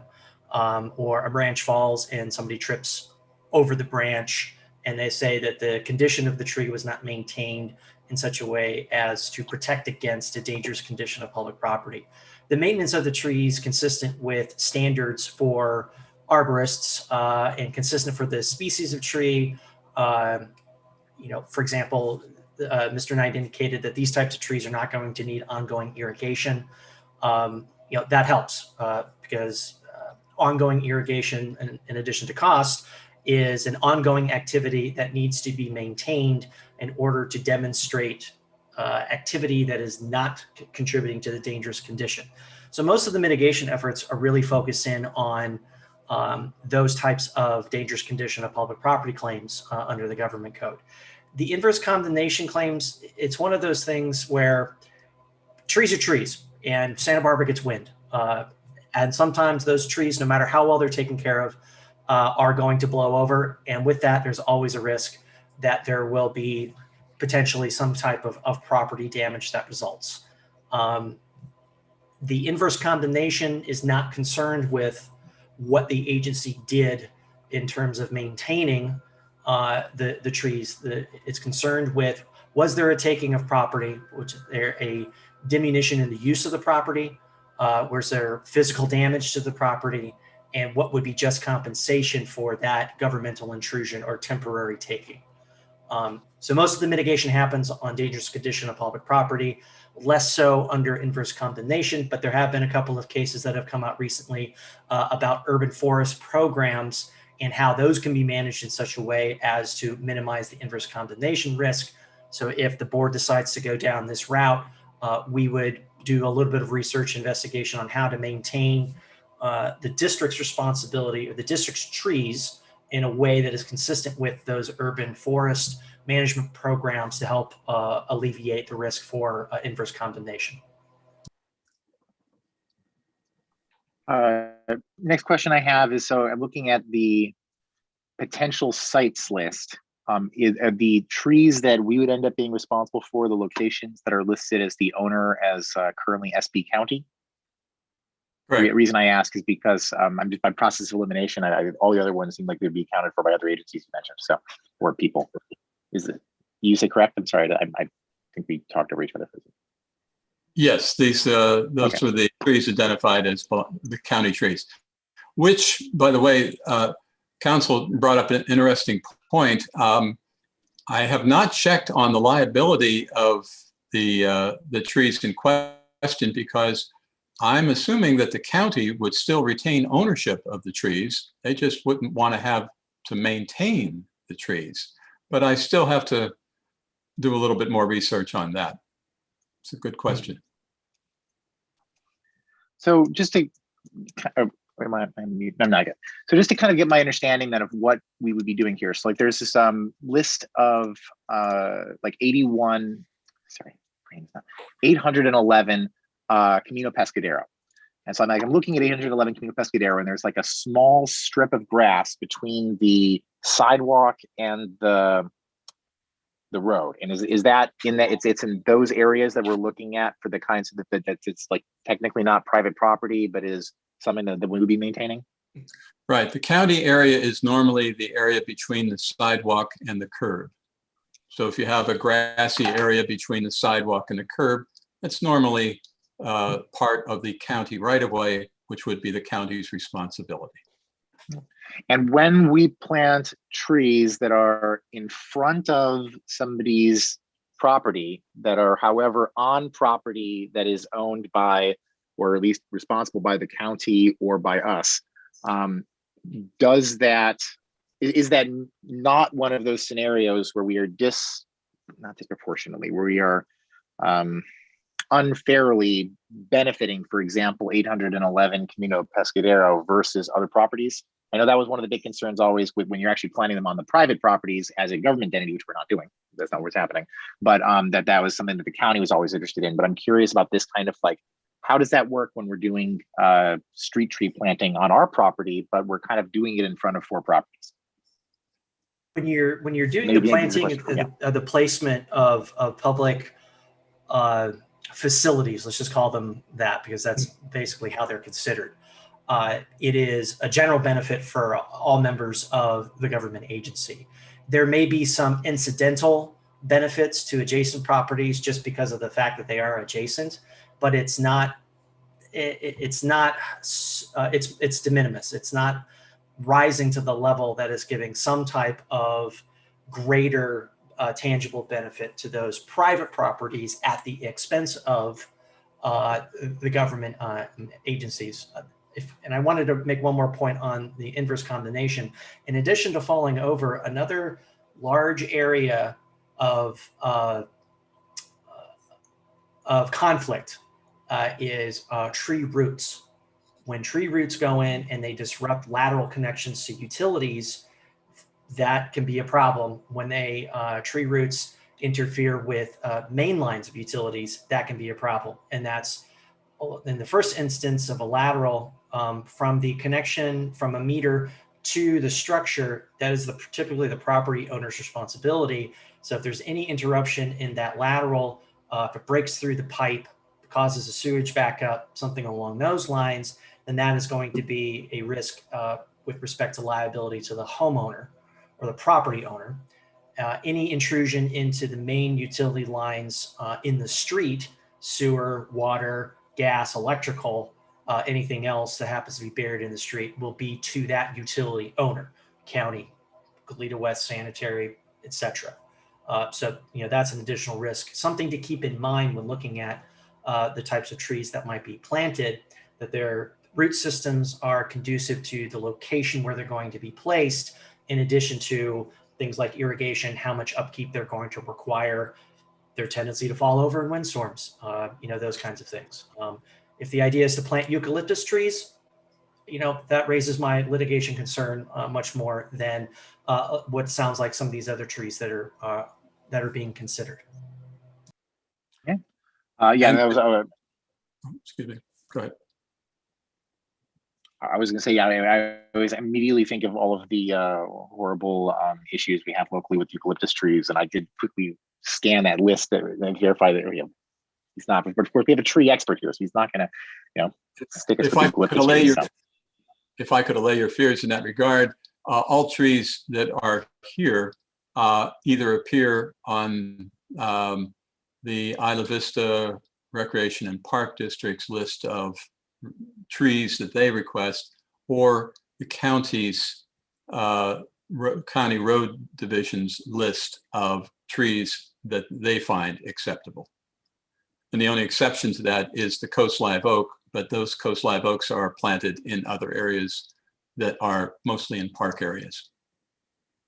Okay. So now I'm curious to hear from staff with relation to, does it feel like this is a responsibility that is viable for us to take on? Is this something that Jonathan hears about it and is trying to figure out how he's going to fit it into the staff that we have? Yeah, I mean, it's not clear cut. We had some conversation with Ken about how that could be done with Ivy Beautiful, and I can't say that we have a plan to do it yet. I think it could be possible, the checkups and the small things that they need to do in that year and a half. That's of course, that's not too hard to do, but the maintenance and the risk and beyond that, it's hard to think of. I mean, I don't want to be the don't do anything because of risk, but it's it is worrisome.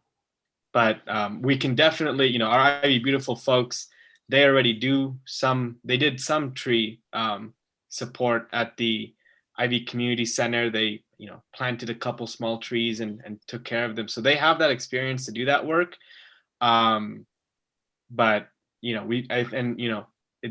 I think the fact that it's the county's land is another factor where we've had that issue before in terms of liability when we're working with on county land.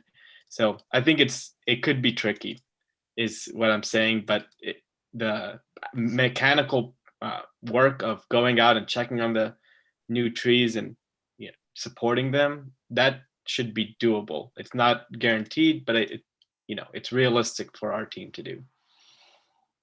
Has this been worked out with the county yet with relation to their being okay with these locations and the I'll concept of us maintaining it? Speak. Yeah, I've contacted Udi Loza, who's the county road arborist, who's in charge of making sure all trees are okay in the county. He's reviewing this right now. There are multiple approvals and multiple reviews that'll have to take place, and then multiple revisions that will have to take place as people look at this and more and say, well, what is exactly what's going to happen right here? Or you've requested a particular type of tree at this location.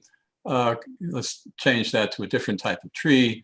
But in regard to what the county looks at, again, from what they've required in the past, is that they will require some type of ongoing maintenance responsibility. One of the other things the county also requires is the installation of root shields along trees that are planted in parkways. So that is not something covered under the grant, but we'll do it. Your children's trees will make sure that whatever is required, because root shields are not covered under the grant because they don't add anything to the benefit of the tree. They protect adjacent concrete infrastructure, but they're not helping the trees at all. Okay. If we agree to do this, what we're being asked about today, to kind of sign off on this grant and help it, is that a very permanent agreement? Is that locking us into anything, or are we able to say that we're interested in working on this with you, kind of sign off on doing this, and then continue figuring out the staffing plan with Jonathan, and then realize next month that this is actually horrifying? Well, what I would suggest is that that if you're interested in this concept, that you authorize Jonathan to continue to work with me over the next 3 weeks before the grant is due, to work out these arrangements and to answer all the questions that would prevent Jonathan from staying awake at night, worrying about these things. So we would work out the details, anything further, but the general premise is we're trying to get more trees out here. How do we do that in public areas where we have some degree of control? And how do we do it? How do we get trees in here? Well, most of these trees would end up being in private areas. And that's where the real stickler is going to be, is getting a lot of these private property owners to go along with this program. So, but in any event, what I would say is a tentative okay tonight, and then a final okay. Is there any meetings planned before June 6th? 2 weeks from today. May 25th. Oh, well, then bring it back in 2 weeks from today. And just say, that would give us some more time to do more in-depth stuff. But if you're kind of like, nah, we're not going to do this, then we'll just stop it right now, and that's it. But I think we have enough here to proceed with me and Jonathan working out more details to bring back to you at a later date. Okay. For what it's worth, so thank you for answering all my questions. My personal interest here is very strong. I have always been, one of the things that I wanted to see out of this district when we were constructing it was opportunities for getting more trees in the area, trying to figure out ways of whether directly by putting in new trees such as this, or indirectly by having influence over the sidewalk plans that were always taking out all the trees. The having more trees in the area was something I was always very excited by, and so I was very happy to see that you were able to come back so quickly with another shot at us getting trees working with you. So thank you so much. I see a hand from Director Geist. Go ahead. Yeah, I think we just need to ask ourselves a tough question, and that is, why would the county not plant these trees in their right of way anymore? Why are they not putting in new trees? And I know why they're not putting in new trees, because I see what's happening in my neighborhood every single day, because I walk 4 miles a day, and the county has a very difficult time, number one, maintaining the trees as they get older. Number two, fixing the sidewalks. We were out walking today, and there's all this new asphalt that is covering all the trip areas. And so they're constantly maintaining those trees. If you lose a street tree in our neighborhood, they will replace it if you pay for half. But right. They do have equipment around. They're up trimming trees all the time. I saw where Ken's guy Udi, my neighbor, was trimming the tree, doing the county a favor. Udi drove by and told that tree trimmer to get the heck out of his tree. That's a county tree, and you're not allowed to be in those trees, even though they were doing great work, and it was the county's contractors that they used to trim the tree. So they're very persnickety about their trees. So I'd be kind of surprised if they let us put new trees in the Isla Vista right away, but I could be wrong. But I can just tell you, long term, that's why the county has a list. In the old days, they planted the wrong kind of trees, and they're curing that in some ways. The wrong kind of trees are the ones that lift the roots, they wreck the sidewalks.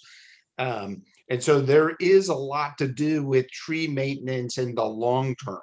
Maybe not in the next year and a half as we bring the new tree in, but in the long term, street trees create a lot of problems, the ones between the sidewalk and the curb.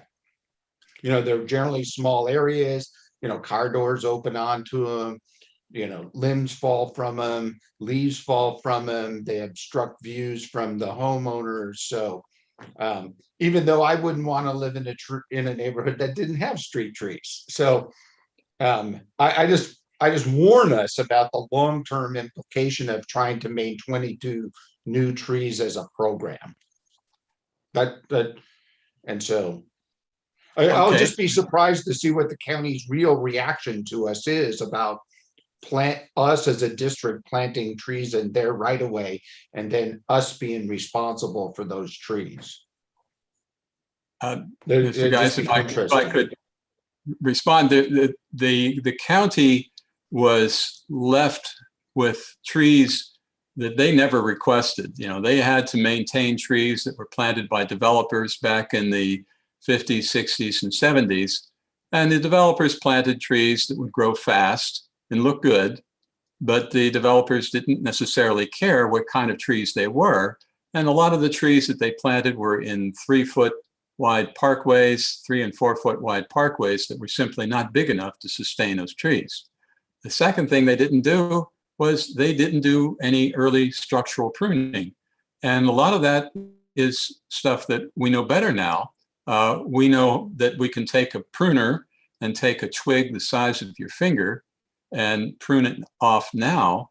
But if we let it grow for 50 years, it becomes a massive problem that you need a chainsaw and a crew to take care of. We're able to deal with trees a lot better now, and also the species of trees that we choose. Again, the county has an approved list of trees that will go in the right of way.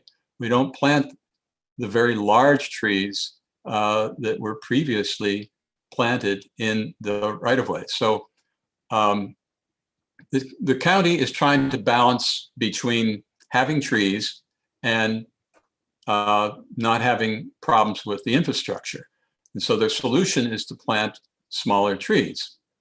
So we're not going to look at planting really large trees in the right of ways. I mean, they're not going to be any more than at maturity 30 to 40 foot tall, which might sound tall, but for trees that previously had been, you know, planted in there 60 and 70 feet tall, those days are gone, at least as it regards to the county.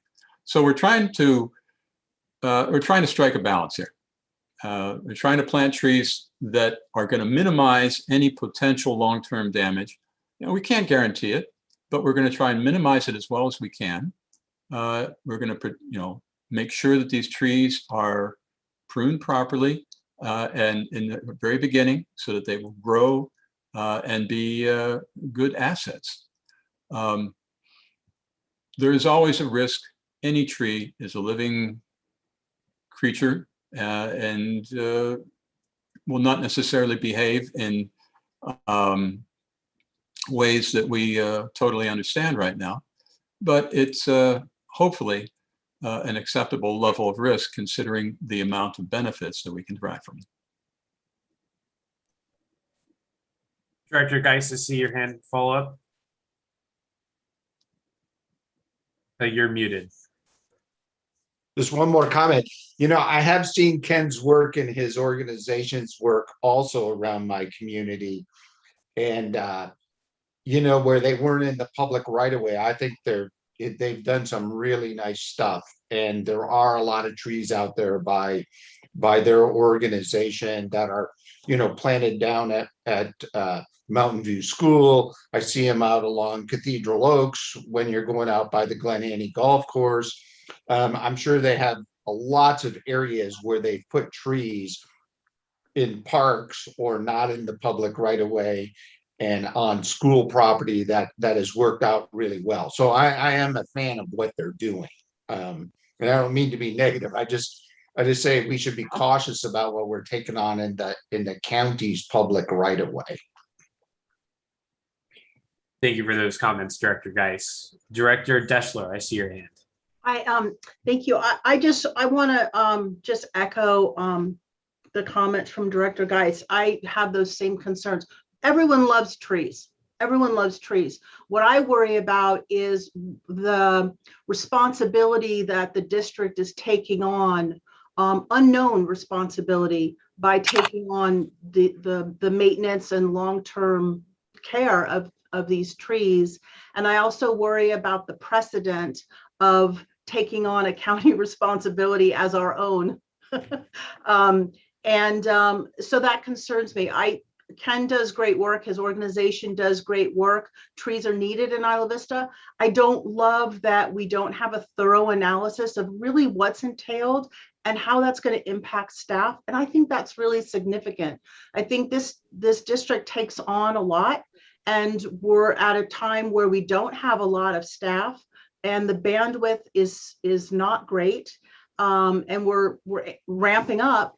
But I do worry about taking on increasing responsibilities with every good idea that comes before our meeting, because there's a consequence to that. And I mean, I say this at end of every meeting, but I'll say it now in the middle of the meeting. I look at Jonathan and I get a little worried. I mean, you know, he is stretched super thin. So I guess for me, you know, this is not at all about Ken, it's not about the proposal. I do think we need more analysis. I do think we need to understand staff impact. I do think we need to understand long-term maintenance and cost and precedent.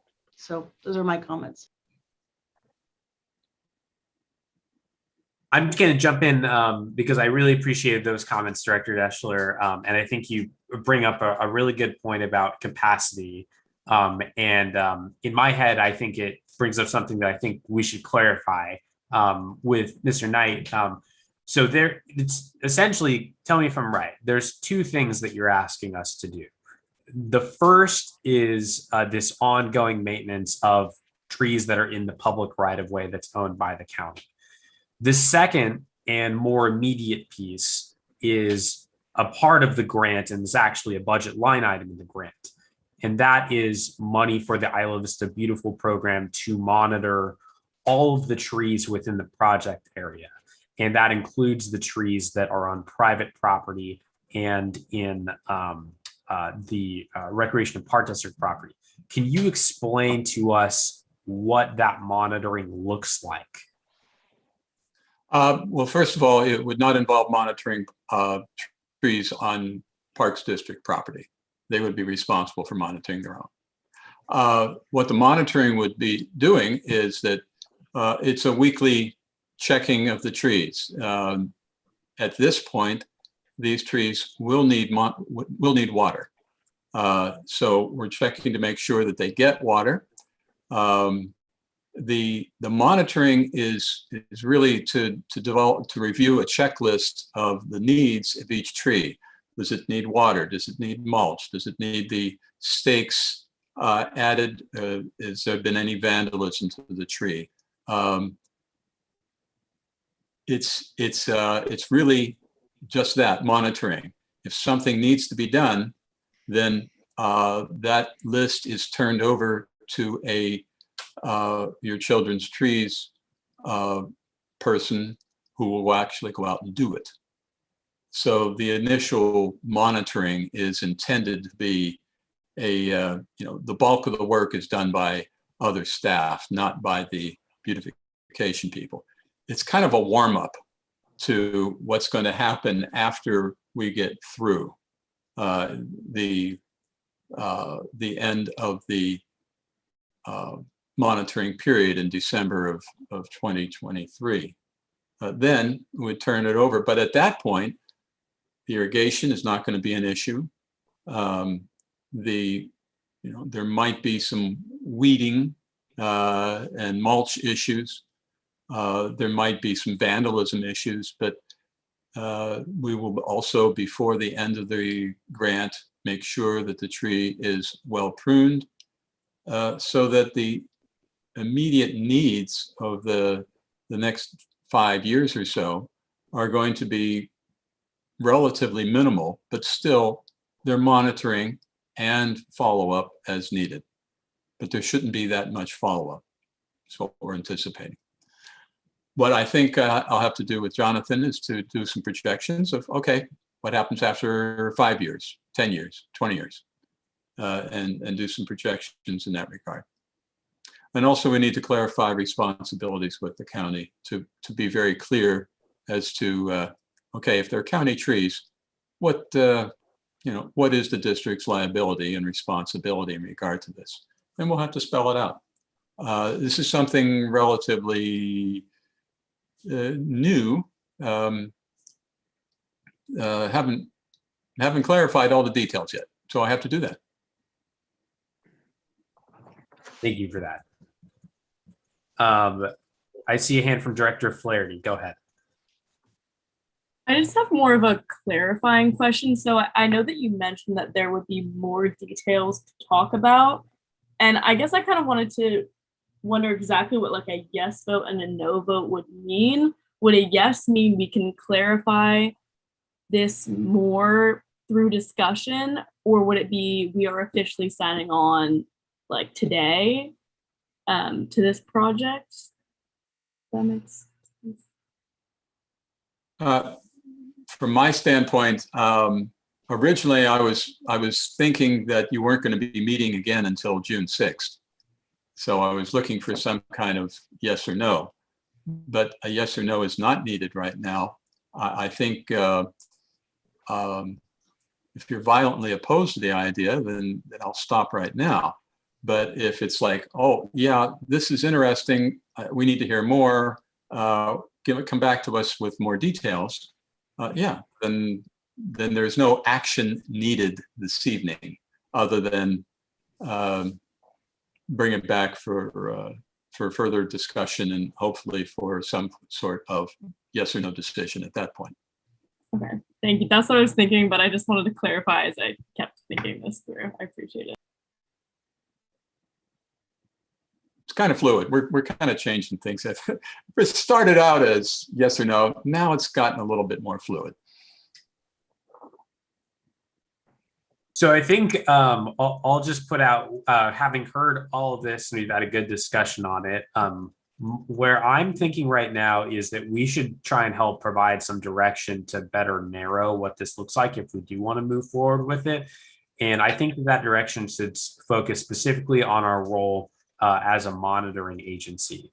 I don't think, given what we've heard from District Council tonight, we can, in good faith, send Ken out to bring us back a proposal that has anything to do with the long-term maintenance obligations, because it sounds like those would be significant. And I think that would be a very significant step for our board to undertake on this timeline, which we totally respect is due to the grant timeline. But I think that that's a philosophical conversation we'll all need to have with ourselves first.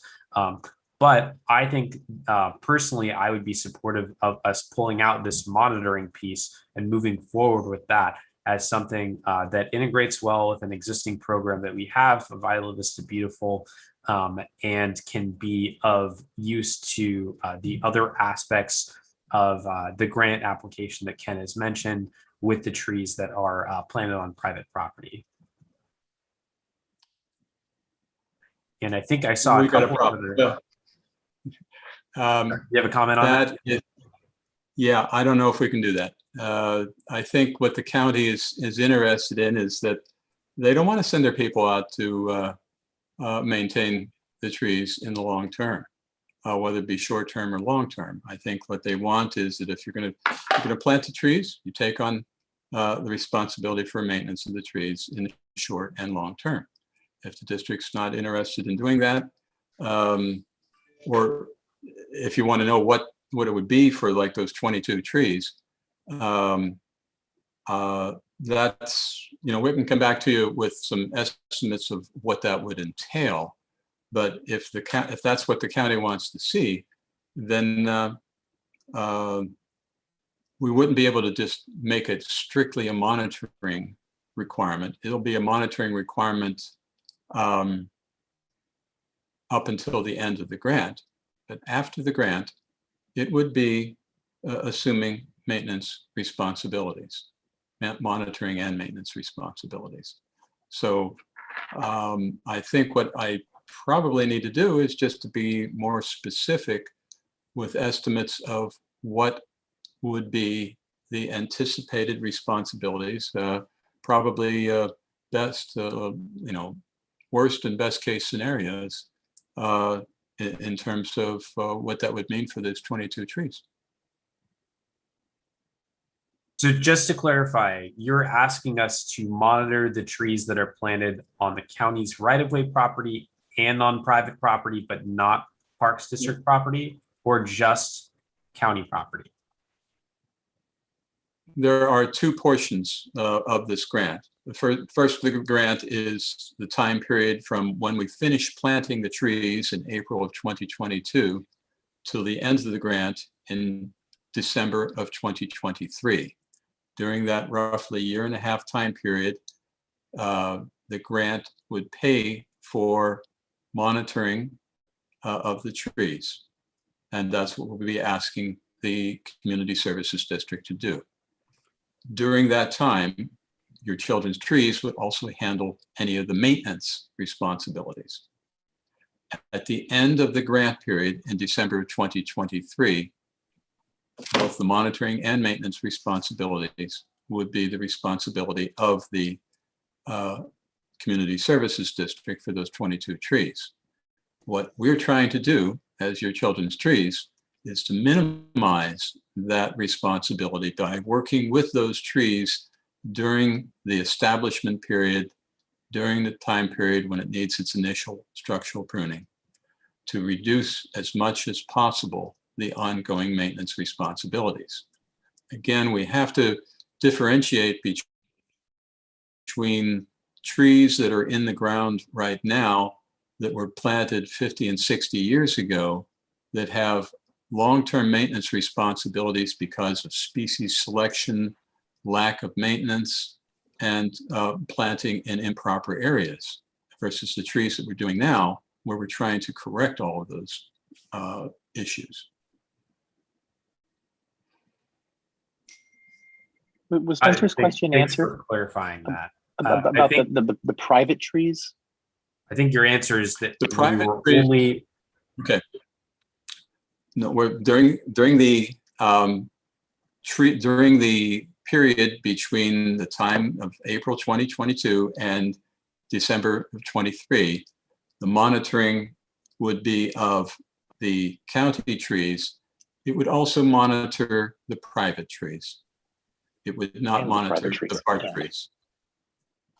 After the grant is over, the monitoring of the county trees would be the Community Services District responsibility. Monitoring and maintenance of the park trees would be the Recreation and Park District's responsibilities. The private trees would be the responsibility of the private property owners. Okay, thank you for that. I see Director Bertrand's been patiently waiting, and then I'm going to go to Director Geis. Thank you. And Ken, really appreciate you being with us tonight and your thoughtful proposal. My first question is, so this grant program, is this an annual grant or is this just a unique opportunity that's come up? This is a unique opportunity. We have never had a grant of this nature before. We hope that the state will see fit to fund future items, but this money is channeled through the California Department of Fire and Forestry and Fire Protection. So it depends upon what is initiated at the state budget, how much it goes to CAL FIRE, how much gets passed through to agencies such as California Relief. So the answer is no, we don't have any idea. And this is a competitive grant. There is not enough money to go around. We're one of probably 30, 40 agencies that are trying to get a hold of this money, which is about $6-7 million, I think, which is a sizable amount, but that means it's going to be heavy competition. Got it. Well, that's helpful to know. And I kind of find myself close to what Director Deschler was saying before, which this is a fantastic idea. I really like it. I think our community would really like it. It's a great service. But I know what Jonathan has to do in the next month, and it's a lot already. And but at the same time, I also look at our authorizing statute, Government Code 61250, and explicitly in there, the voters tasked us with working on street trees. And I remember in our early discussions with Assembly Bill 3, when street trees was in there along with like gutters and other things that seemed random at the time. It was kind of just like, all right, well, we'll see what the needs are in the future, but that is something that made it in. So I do take it seriously that we have to think about what our future is with how our district will interact with the urban forest in Isla Vista. And we haven't really had that discussion comprehensively yet over the past few years. So maybe this is the time for us to start talking about that more. But at this point, even if the proposal looks really good, I think it would be hard for us to commit in the next 3 weeks to it. But I'm eager to hear what everyone else has to say, because at the same time, I really do love this idea, but I'm cautious. Thanks, Director Bertrand. Director Geis, you're next. I'll pass.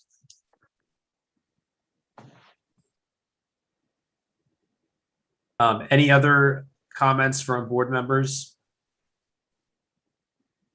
Yeah, I'll just make a comment. I just echo what Ethan said. I mean, I think, there's a lot of merit to this, no question. Is it the right time right now? I'm not, I have to say, I don't think so. And it doesn't mean the IVCSD has the authority to do this, but it doesn't have to be right now. And I think this, Ken, you've come to us, you've come to the board twice in the last 6 weeks or so. And I think you've really provoked some nice conversation about the priorities of street trees in Isla Vista. And I think it would really behoove the district to engage with the county with them and have a conversation with them about kind of their ideas and where we can try and find some partnership so that when Ken brings these kind of proposals, that we will have had some communication and are on kind of the same page with the county and understand the limits of what they want to do, what they're comfortable with us doing. So that just is a little bit more baked. But I also just think, Ken, when you come to us in the future, I think having more details written in, it would be helpful if your proposals are just have a little bit more information to them so that we can, or maybe they're further along so that we can really consider them thoroughly. I just don't think the district's ready for this right now. Unfortunately, that's just my opinion. Did you see the grant application? I did. Okay. The only thing I'd also like to mention is that the county trees that are part of this grant application are just 11% of the total. This is a very, roughly, a tenth of this grant is going to go towards street trees. And the reason for that is that there's no other area that I can find, and I've looked at every space in there, and it's not there. You can't plant street trees in Isla Vista because there isn't any other place to plant them. This grant is not oriented towards street trees. We could probably take street trees out of it entirely. The idea is to plant trees in Isla Vista, and the places where I have found trees to plant in Isla Vista is really in private areas. There is very few public programs that will provide trees to plant in private areas. This is it's a unique opportunity, and that's the reason why I'm coming to you. And that's, but it's your purview. Well, I'll just say, Ken, I really appreciate you coming to us and putting all of this together, because it has provoked, I think, a really important conversation about trees in our community. And for example, when you mentioned that the county has a policy of not planting new trees, and I think Bob mentioned the policy of 50% cost sharing for replanting trees that have been downed or have died. I think that those are really important things for us to think about. As we think about the urban tree environment, it's the first time that I've certainly heard about it. And I think one of the reasons why you probably can't find that many areas to do street trees could possibly be that we have very little of that public right-of-way space. And frankly, much of it is owned by private property owners. And unfortunately, much of our community does not have not only street trees, but no sidewalks as well. So I appreciate that challenge, and I appreciate you bringing it forward to us. I am supportive of the overall idea, but I don't think I can support the element that has the street trees involved in it. I think that because of everything we've talked about tonight, we need to move a little bit more carefully on that component of things. So that's kind of where I'm at. Director Freeman. So kind of connecting with what Spencer just said, and then kind of taking in what Ken was just talking about. I'm still not. I'm not actually hopeful, sadly. But is it useful to Ken if we were to stare only at the non-street tree portion of what we can support here? Now that almost seems to cause a more potent version of one of my earlier questions, and I'm realizing I now need to go back and re-ask a directed version of based upon the answer to Spencer's question earlier, tying all these things together in ways is probably just making it more confusing, so I'm sorry. But the issue of us doing monitoring on the trees on the private property seems like that would be something where now we are essentially doing maybe work for private people. So I don't know if Ross has any commentary on our ability to do that, but if we were able to do that, and that is the easier part, just the mere monitoring for a temporary period of time that is bounded to 2023 on the trees that are in the private area, maybe that's something where we could help this process along if most of the trees we're trying to get are on the private property and not the street trees anyway. Yeah, I think that there's going to be some difficulty in having expenditures of public funds for trees that are placed on private property. You still have the question of who owns the trees, and then you have the separate question of who's responsible for the trees. And it seems like esoteric, legalese, hair splitting, but I have to tell you, trees are a big deal in the area of municipal liability, of local government agency liability, because of a lot of the things that have been discussed tonight. So in addition to the ownership and then the maintenance obligations, you have a question of whether you have an expenditure of public funds, not for a public purpose, because there you have a direct increase in the benefit to one specific property that, at least on the surface, seems to outweigh the overall community benefit. And that requires an extensive analysis of whether that indicates or qualifies as a gift of public funds, which are not permitted.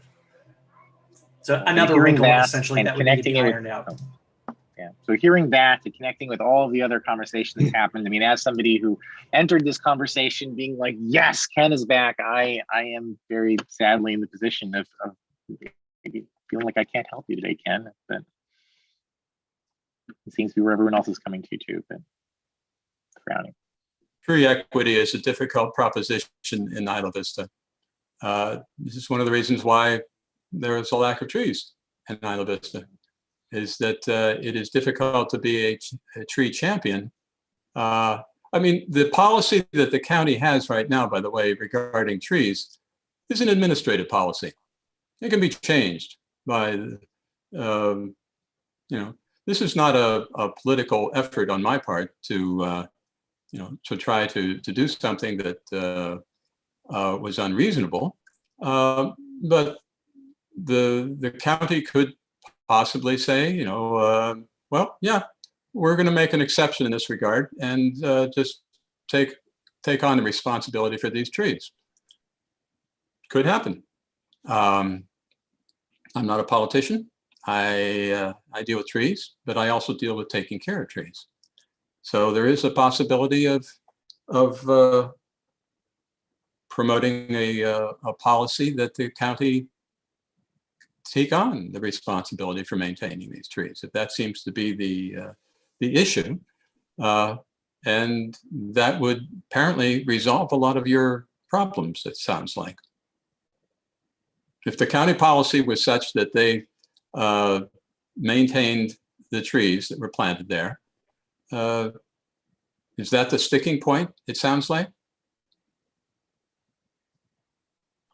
I think that coupled along with, I know that you have a short timeline, quick turnaround that needs to be had, and not having that element figured out, and that element putting in jeopardy the monitoring piece, are the big sticking points. So I guess I would say, I think what I'm hearing from our board is if that element is ever figured out, which I hear you that exceptions can be made. And I also know, I'll say this as politely as possible, from myself, Jonathan, and others on our board, working with different elements of the county, that sometimes takes a long time to come to fruition. So I would say if that part is put together, what you've heard from our board tonight is we're very supportive of the overall concept of trees, and we understand its importance and significance, and would be very interested in plugging in and partnering in an environment that has that issue figured out. So I'm sorry we couldn't give you a better answer than that tonight. I know I feel Director Freeman's feelings, I think, as well, of being so excited about this, and then unfortunately, like too many other things, just bogged down by these little details that aren't actually little, they're big. So we appreciate your presentation tonight, Ken. And I see one hand from Director Freeman, so I'll let you, or I'm sorry, Director Bertrand, I'll let you close it out. Thank you. Well, I agree with what you just said, but I think our staff should, after this, look into the grant program, which is, I just looked more into it, and I see it's not only CAL FIRE, but also related to California climate investments through CARB, which we have our other grant through. So maybe this is an opportunity for us to just identify what may be coming down the pike, not only with this, but who knows, maybe also through Prop 68, the Parks and Open Space Bond. Like, there are other grant opportunities that we should be expecting from the state. So maybe we can just be better prepared about, oh, maybe in the next fiscal year, we want to work towards coming up with some proposal for funding a street trees improvement project. But kind of just taking that first step to see what's out there, because we can't do it in 3 weeks, but someday we can do it.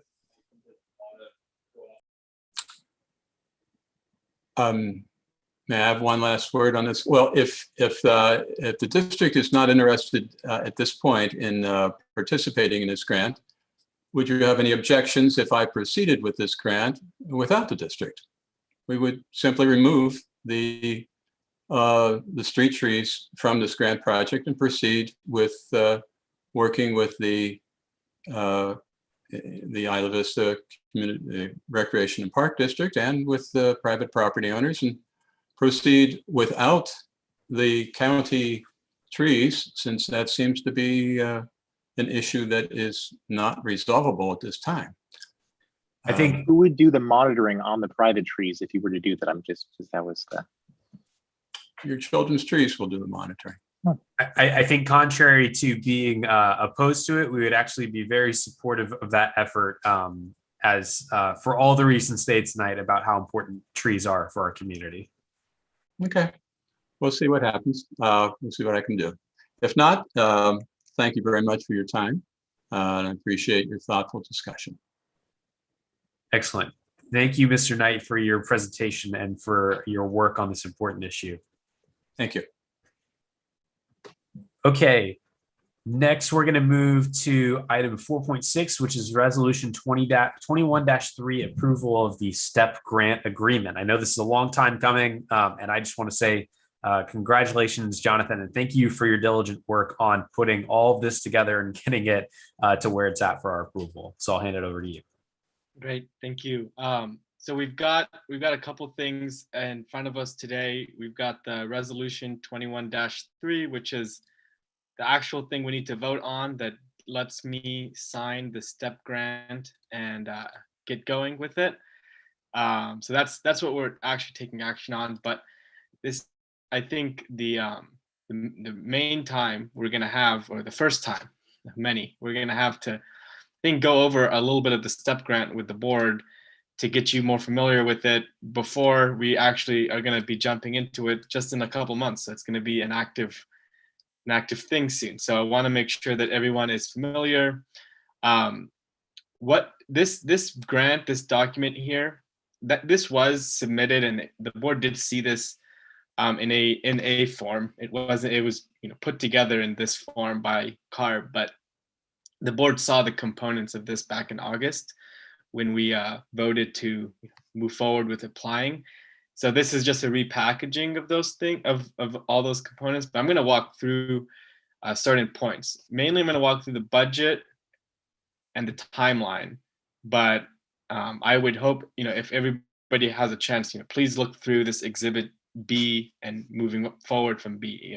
Everything before this is important, but the real meat of the grant is this Exhibit B and after it. So I would review it to know the details yourself, but I'm gonna go over it now on the general picture.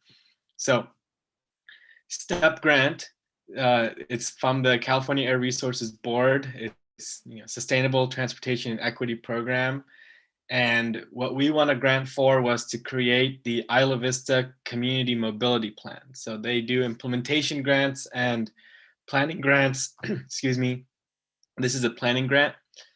Hillary Blackerby pretty much wrote most of this grant, so we're very appreciative of her work here. She did a huge amount of the work to get this done. We had support from the county as well, and we had support from many partners, but I think she shouldered most of the work and the project management of pulling it together. So I'm going to give her some thanks for that.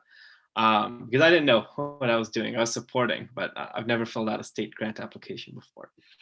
But we were successful. We won $182,000 with a commitment to contribute $29,000, and that's not just the IVCSD. That's between what the MTD would contribute, what we would contribute, and what the Ivy Youth projects would contribute. So. But the real grant is $182,000. These are the areas of it. You can see that the main area of spending is community outreach and engagement, which is the whole purpose of the grant, which is to engage people and really learn from them what their transportation issues and needs are. The community transportation needs assessment is a huge component of the grant. It's going to be, I'll go into the timeline, but it's the first thing that's going to be done, which is going to happen this fall and next winter. So by a year from now, we will have this needs assessment.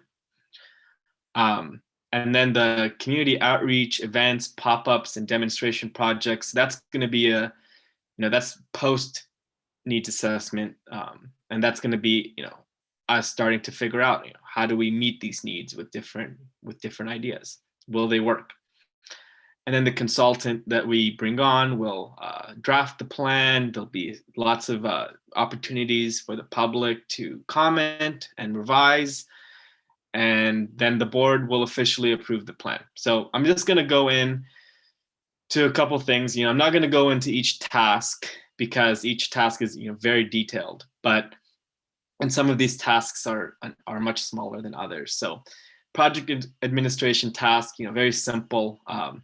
We're gonna make sure we have our meetings, we submit the necessary information, we organize the project. So that's what IVCSD is doing. That's part of our resource contribution, is our staff time to do it, even though some of it is being compensated for, some of it is being contributed. So that's the step one. And sorry, my computer is going slower, also scroll faster.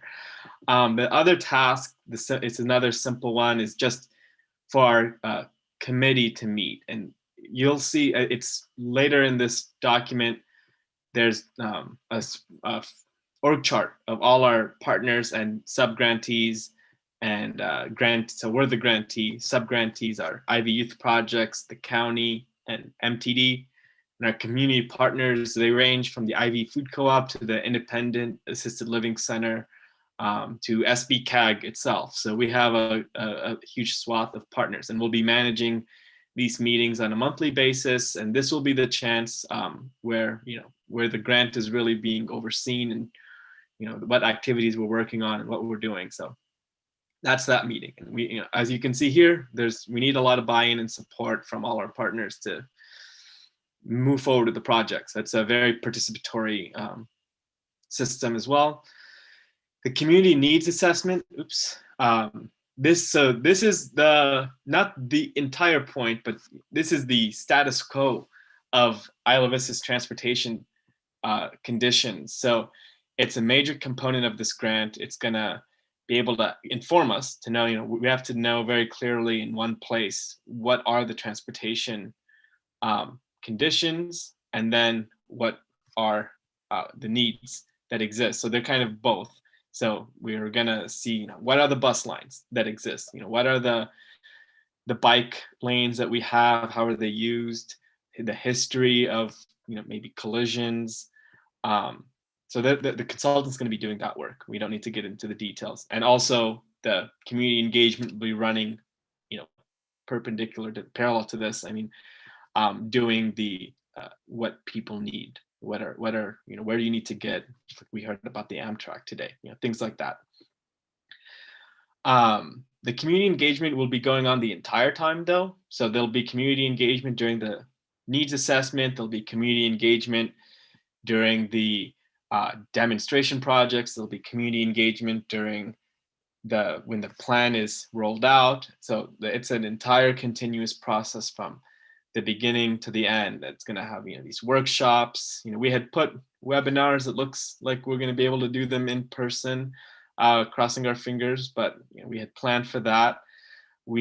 One thing to highlight, for example, that Ivy Youth Projects is doing is they're going to provide childcare, and Ivy Food Co-op will provide the food whenever we have these public meetings to make them very accessible and open to the public. And so we have the workshop. We'll do extensive, like door-to-door outreach, for example, to get people there. And also, I think I've mentioned this a lot in our meetings, but the community engagement is to, we're going to prepare this plan, right? But this plan is going to really be focused around hiring community organizations themselves to do the outreach work. So that'll be a lot of contract management and tracking of, the spending on that end that gets reported to us so that we can report it to CARB correctly. But that's kind of what CARB was looking for. They don't want us to run the community engagement. They want us to hire out the people closest to the constituents.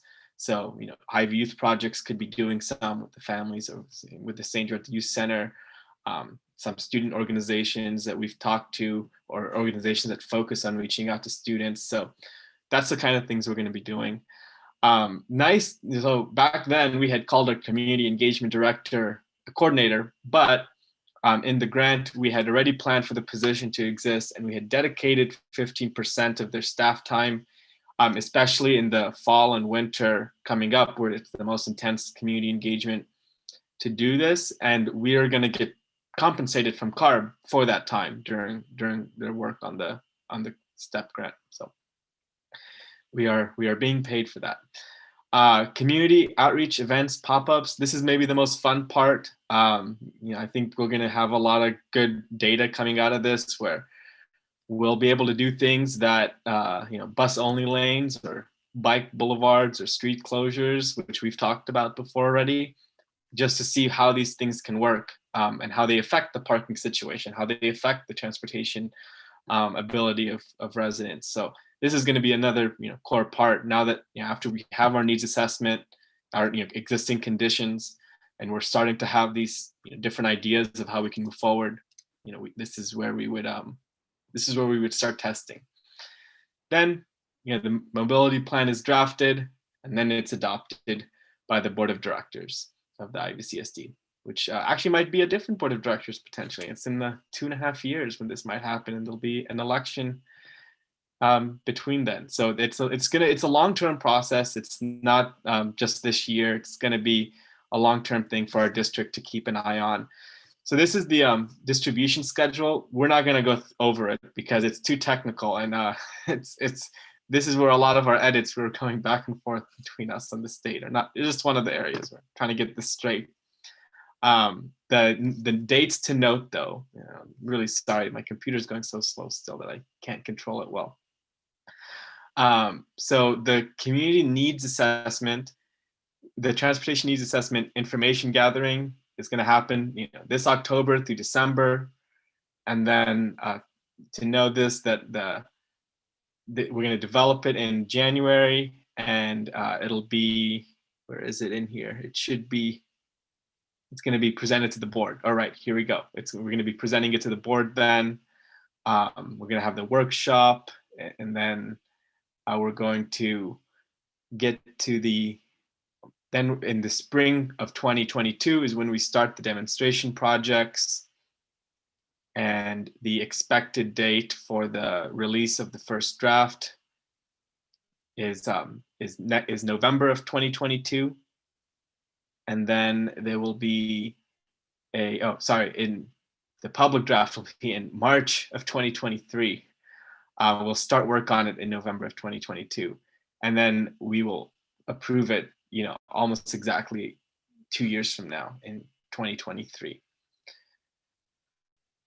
And then we'll do a public workshop on it once we've done it. So that's the general point of the grant. You can keep going into here. You can see, what my duties in the grant are listed out to be, what Hillary's duties are supposed to be. So, I'll let you all explore this, much more detailed part on your own, but this is really the meat of it, of, who's doing what, who our partners are. But you can see that we did assemble a pretty large team of partners in a short amount of time. We have COAST, UCSB Office of Sustainability, Independent Living Resource Center, which we felt was very important because those are folks who do have transportation, specific transportation needs around equity. Community Environmental Council. We were excited to get a lot of organizations that aren't always active in Isla Vista to be a part of this, so that they can be more active in our community. And yes, I'm trying to see if I can get to this flow chart, if my computer will load it or not.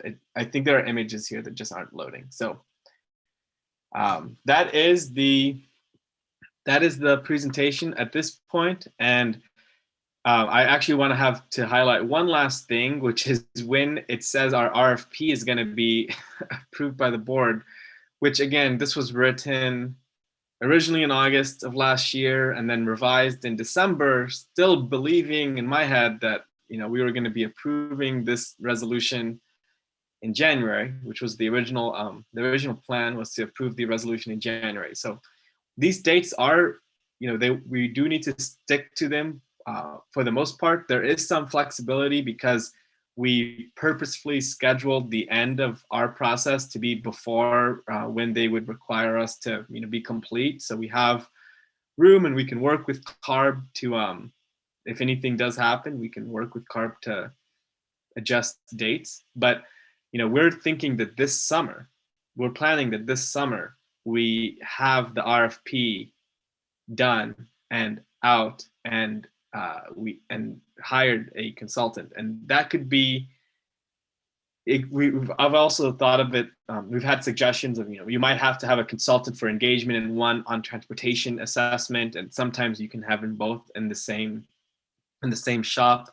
So that's not we're going to be working on that into July, in June and July into August. So the plan is to get them on by the end of August, and then we can get started on the needs assessment. They can start getting planning done so that by September we can really get to work, and October 1st will be our actual launch of that. And yeah, that's the only one thing I will add, and I think it's actually more of a discussion for something at the next board meeting, but it is related to this, which is one idea I've been considering is that the STEP grant, it's really focused on the community transportation needs assessment, which is it is a broad but still somewhat specific topic. And we've always budgeted money for a parking study. And I think that doing both at the same time with the same consultant, but with the supplemental funding from CSD above and beyond the STEP grant, to get better data on the parking situation in Isla Vista, because I don't think with the way this grant is structured and what it's for, we will be able to do a lot of parking analysis, but maybe not the full scope of what we would really need to get the full picture. If we want to count every parking space correctly, private and public and things like that, that might need some supplemental funding from a budget we've always budgeted. So that, I don't want to put that in there to derail things, but it is one thing to note is that, it's the transportation needs assessment would not be potentially not enough to do all the parking specific data collection in the fall we might need to do. So there might need to be a supplemental portion. So I'll stop there and love to hear any questions. We can't really change this at this point. We're on this train, but we can maybe reject the grant. But that's our options here, is to accept this and to move forward with this. And we can always make adjustments as needed, but we're recommending approval. So. Excellent. Thank you for that presentation, Jonathan. I'm going to open it up for questions. Bob, I see your hand. Go ahead. What kind of consultants are these that we're RFPing? Are they transportation engineers or transportation engineering firms, or? Yeah, I mean, we're going to be working on putting that together with that in mind. We want transportation firms that understand, that are innovative and that can work on a community like Isla Vista. So we will be putting into the RFP all the unique challenges and questions and issues we'll be grappling with in this grant, and hopefully find a group that matches us. And that's why I said, yeah, those transportation firms, they might not be cut out for community engagement, even though that's what CARB might think we would want to do. So that's why I said that we will most likely need to split up the RFP into, a community engagement and a transportation planning one, which might make things a little more complicated, but might be. And are there local vendors that are going to be interested in this, or local transportation firms or something? I mean, I know of some that exist, and some that were, they were brought up. I can't recall the names, but they were brought up, a year ago when we were first starting to put the grant together. Okay. Any other questions from board members? Director Deschler. Yeah, I was just going to comment that, the university contracts out with different firms to do kind of the same kind of outreach and engagement. And I know that you do have some folks from the university on the project team. So we have found very, very much in the last several projects that we've done that it's the community engagement is a central feature in engagement with these types of firms. I would almost think you won't have a hard time finding a firm that can do both, but I was just going to mention that. And then on the parking study, I like the idea of engaging with the county and the university on parking, because one of the things that's happened in the past is that when there have been parking studies, if all parties kind of aren't at the table, it's hard to get engaged buy-in. And I like the idea of at the onset of this is kind of bringing people, which is what this grant does, but kind of a subset of bringing in people on the parking study. Director Freeman, I saw you had a hand up. want to make two comments. One is just kind of in passing. I wanted to note that we had a complaint earlier today. We're not working on parking, but we are working on parking. We're just figuring out how to effectively do that within the time frames of the different things that we're working on. We've got grants. We want to figure out how to do it efficiently. And so all of you's out there listening, but we have not forgotten about parking. And then I just want to, so one of the partners that was listed in this, because it was a document from a while ago, was listed as the food co-op. Are we still working with them based on the staffing changes in other organizations there? Or I know they've dropped out of a lot of other things that I've seen involved in recently. So yeah, it's definitely something I need to check more back on, but it was their board president, Lisa Oglesby, who was mainly engaging on the STEP grant. So, and I've been still in touch with her on other things. So I think that she would be, and we won't need their active participation more for a few more months, if not more. So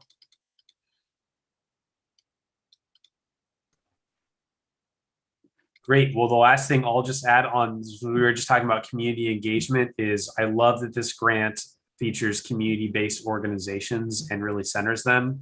I think what we saw, a really high-profile project that was really successful, that utilized community-based organizations, and it was all the work with the complete count in California. I say it was successful, not because we have census data yet, but because of the preliminary data that is coming out that's showing that California did a much better job than other states at counting some of these hard to count populations, or at least that's what seems to be indicating. And so I'm really glad that we're taking a very similar approach of utilizing the organizations that are already very close to our residents and getting their input that way. So regardless of what firm we hire to do what, or what marketing materials came up with, I'm really confident in this process being driven by the organizations that are already in our community through that. So with that, I think the time has come. Does anyone want to make a motion to approve this grant agreement? Or it's to adopt the resolution? What is it? Is it to adopt the resolution or approve the agreement? No, it's to approve resolution 21-3. So moved. Motion by Bertrand. Is there a second? I'll second. Seconded by Deschler. Any public comment? Okay, anything for the good of the order, board? All right, let's do a roll call vote. Right. Director Brandt? Yes. Director Flaherty? Yes. Director Deschler? Yes. Director Bertrand? Yes. Director Geist? Yes. Director Aguilar? Yes. And Director Freeman?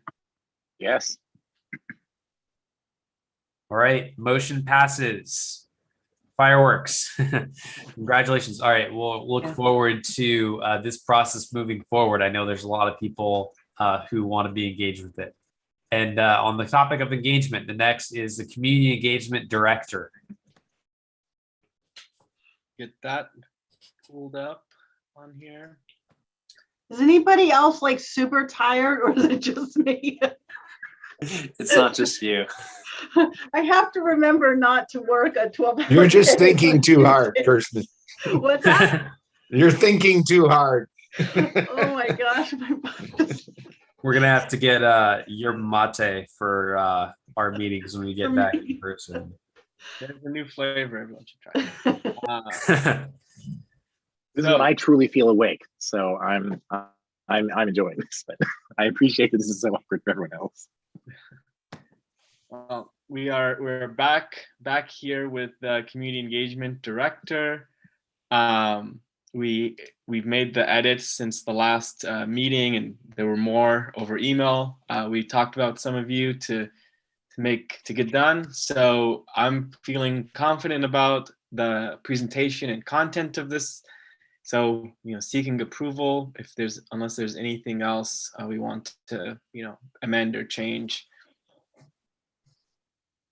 But I don't know if I want to highlight any specific changes, but I think there were some good ones that were suggested, and I think I hope we got this correct with a degree or equivalent in the following fields, and then it's preferred but not required on both. So that's, and I think that's for equivalent experience, right? We still need that word.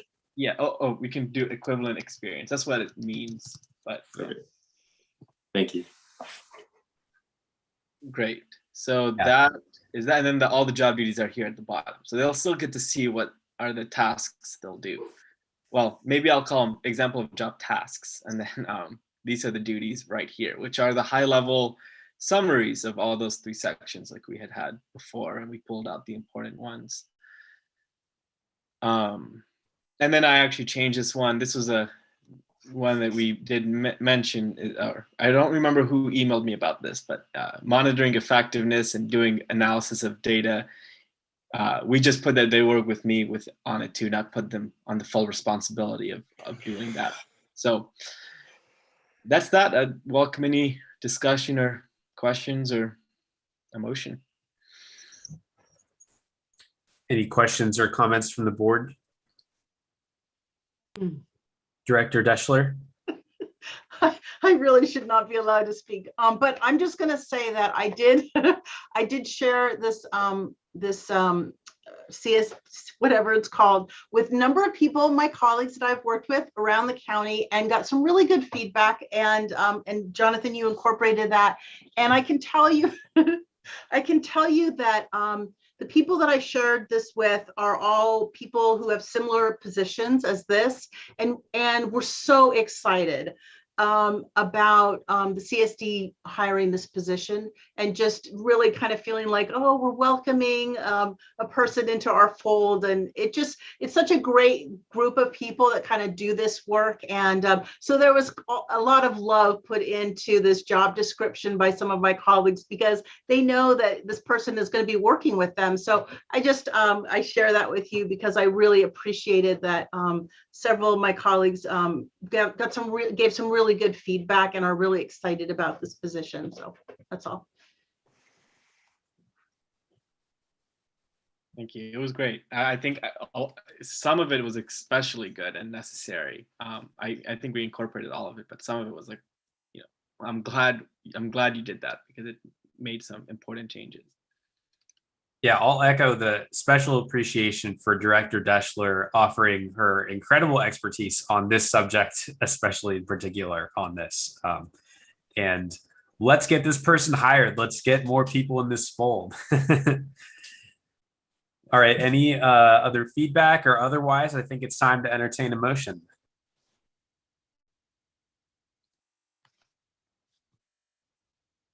You moving to hire the person? Are we? Approval of the job description. I move to approve the job description, pay, and benefits for the IVCSD Community Engagement Director. I'll second. Made by Freeman, seconded by Deschler. Is there any public comment on the motion? Seeing none, we'll go to roll call vote. Director Brandt? Yes. Flaherty?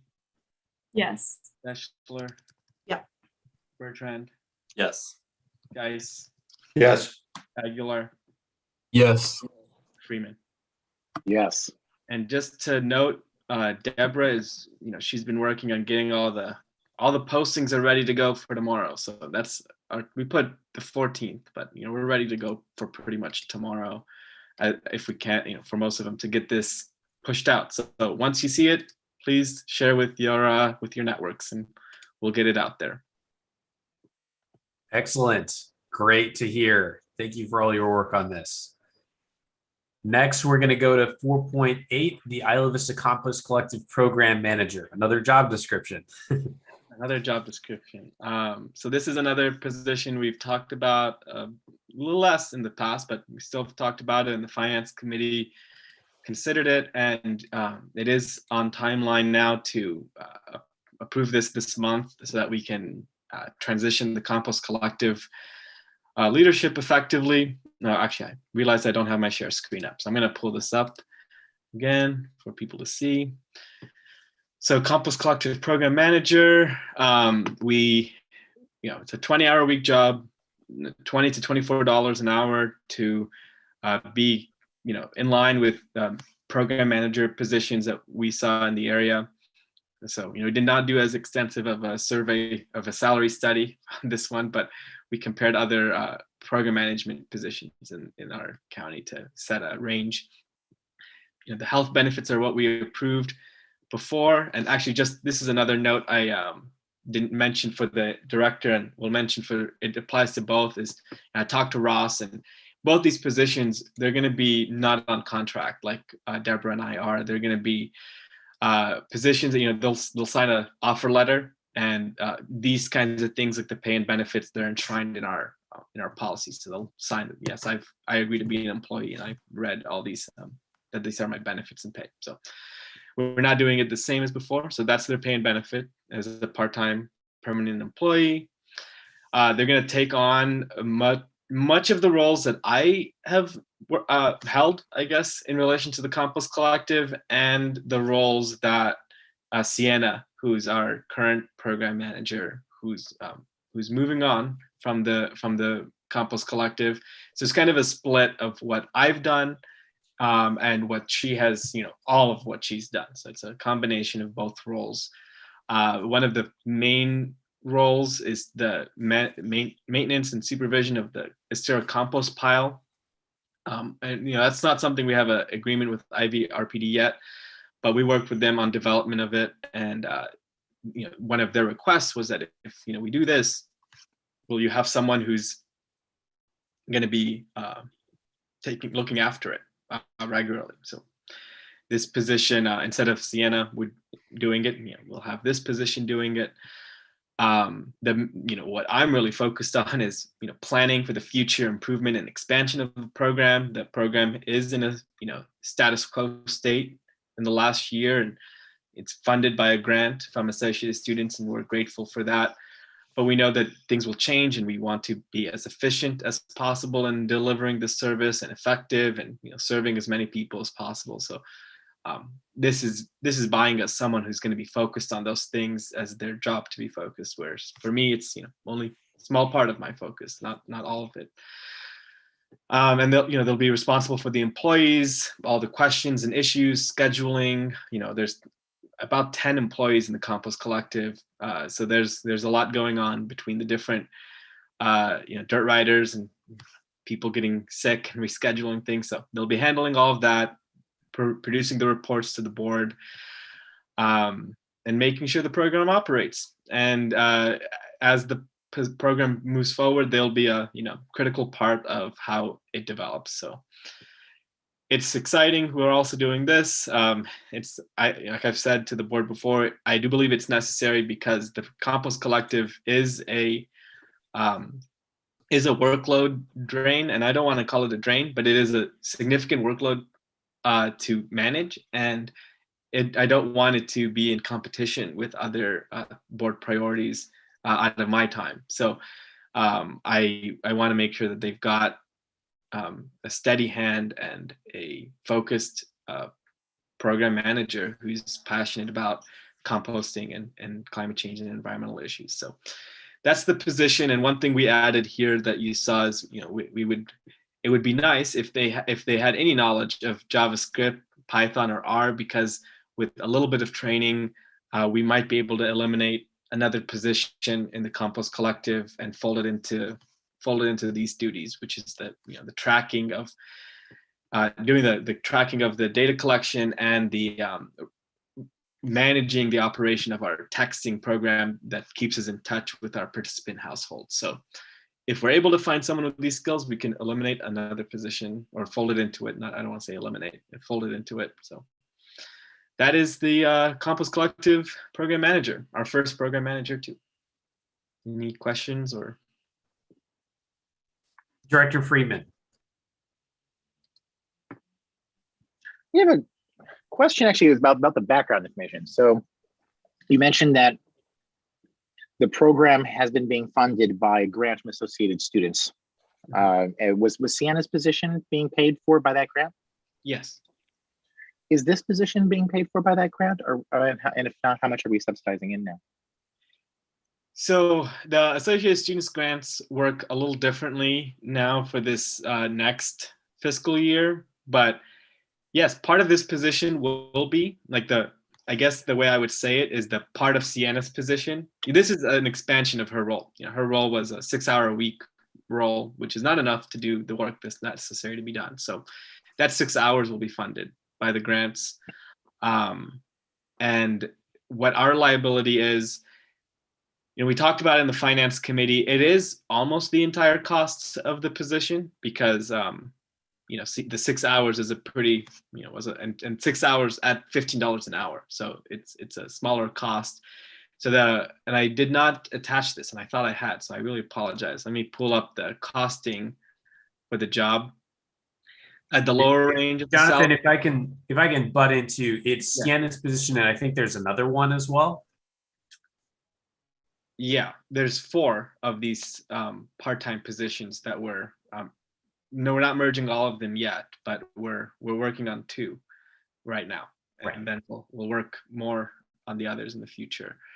But so at these ranges, the position would cost $32,000 to $37,000 a year, depending on how much we choose to pay, how much, depending on experience, how much a person gets hired for.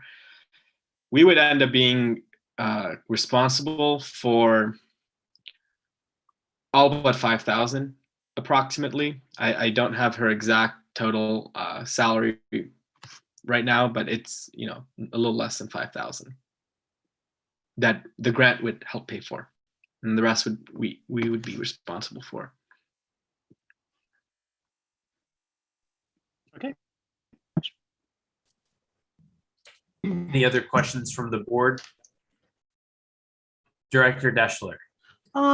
Okay, so I have a couple questions, comments. One is, I think it would be helpful to standardize our job descriptions. So the job description for the community engagement person is slightly different. And I just think if for aesthetically, they should be the same, just the same, same format. That's one. I wondered if people like the community services person, the engagement person, and also this person, do they have access to a computer? Do we provide them a computer? Do we provide them a laptop? Where do they work? Do they work in an office? I have no clue about that. That's a really good question. So that's a separate project that Deborah is working on, figuring out, and it was partially our staff pay and benefits committee did delve into the topic a little bit of how we provide equipment to our employees to work and what form that takes. We talked about, do we just give them a stipend to buy whatever they want, or does the district buy it and own it and need to manage the life of that product? So what we've historically done is we've had the district office on the first floor, 2 desks. The district buys the computers.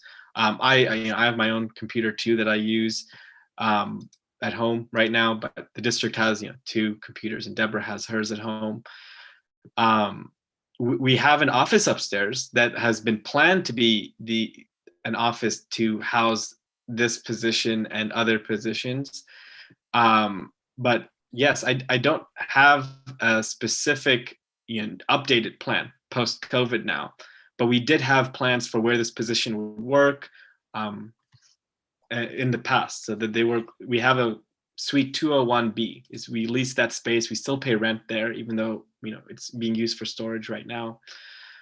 So that we would, the plan was to set up an office upstairs and have people work there. But we are looking, I'm open to this person working remotely, but we are working out how we're going to do that on a post-COVID, basis, where, like I said, do we just say, here's $1,000, buy the equipment you want, and you keep it, and this is your benefit? Is it, the district owns it and we need to track the life of it? Or do we do a checkout system? It's a whole, that's something we're working on. It's an ongoing project. Yeah, I would imagine there's kind of legal implications as well. But for the community engagement person, they're going to be doing a lot of after hours, a lot of evenings. For them to have access to a laptop, that's going to be critical for them. And then to see this person is going to be managing 8 to 10 people. They're doing a lot of data input. Like I could see that they're, and they need to know Google Drive and that kind of thing. Seems like they're definitely going to need to have access to access or have a laptop. Yeah. And then the other thing I wanted to ask was, I think it's so amazing and generous to offer retirement, and yet this is a position that this person may not be with the district that long. And so at what point does a person vest?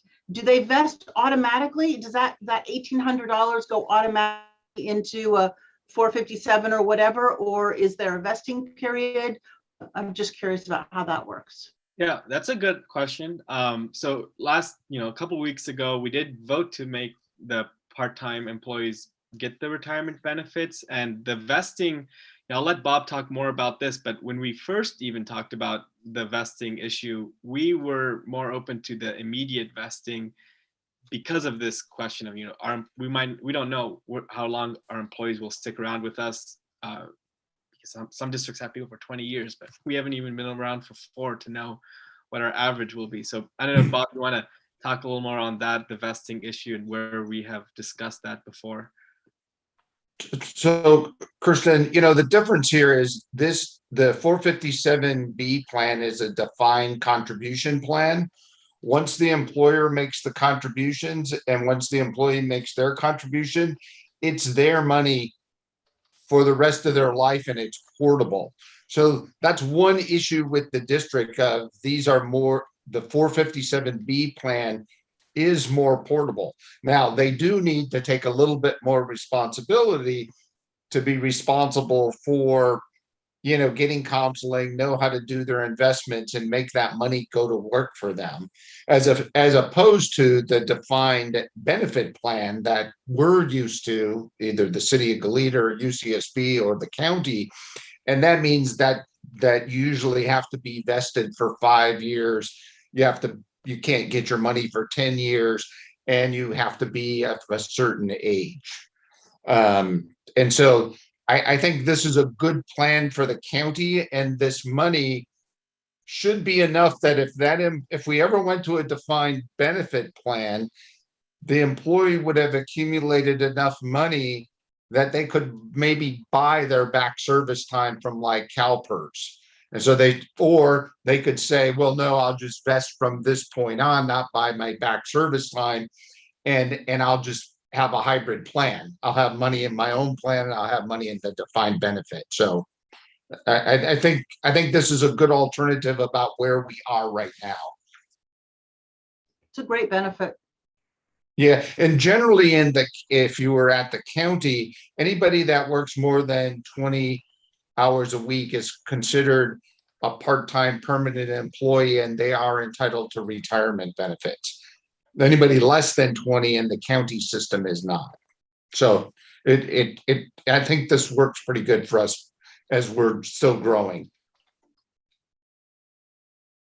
But our extra help employees, they're not eligible for retirement, and they still pay into Social Security.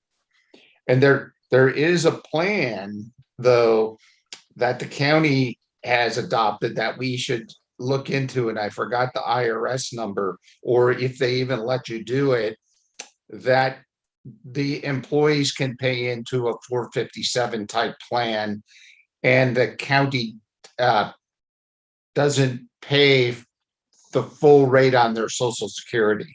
I forgot how much it is or how that works, but for our extra help employees, we need to consider that later. And it's another way that the employee gets to keep their contributions. In fact, the university has the same, because I was a university employee and I was in that system. And I eventually took that money and rolled it into my county's 457 plan.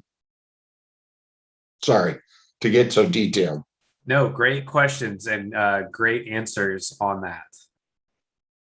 Any other questions related to the Compost Collective Program Manager? Oh, I had another question. For the last 2 meetings, we've heard from Mr. Nuschel about the Compost Collective, and I just wonder if you want to address any of those.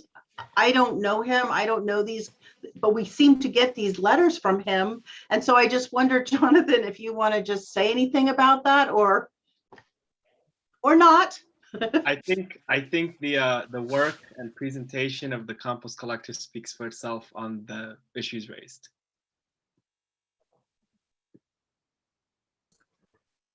All right. So with that, then I think we're at a place where we're ready to approve this job description. I think this is such a significant step for this program.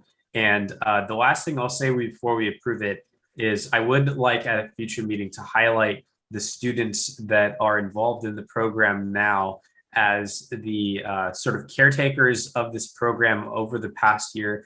They've seen it grow and change a lot, and I want to recognize their service for that. So I hope we can do that since I know a number of them are graduating. And with that, I'll entertain a motion to approve this item. I will move to approve the job description, pay, and benefits for the IVCSD Compost Collective Program Manager. I second. Made by Freeman, seconded by Flaherty. Is there any public comment? All right, bring it back to the board and we'll go to a roll call vote. Director Brandt, Yes. Director Flaherty, Yes. Dr. Dashler, Yes. Director Bertrand, Yes. Geis, Yes. Dr. Aguilar, Yes. Dr. Freeman.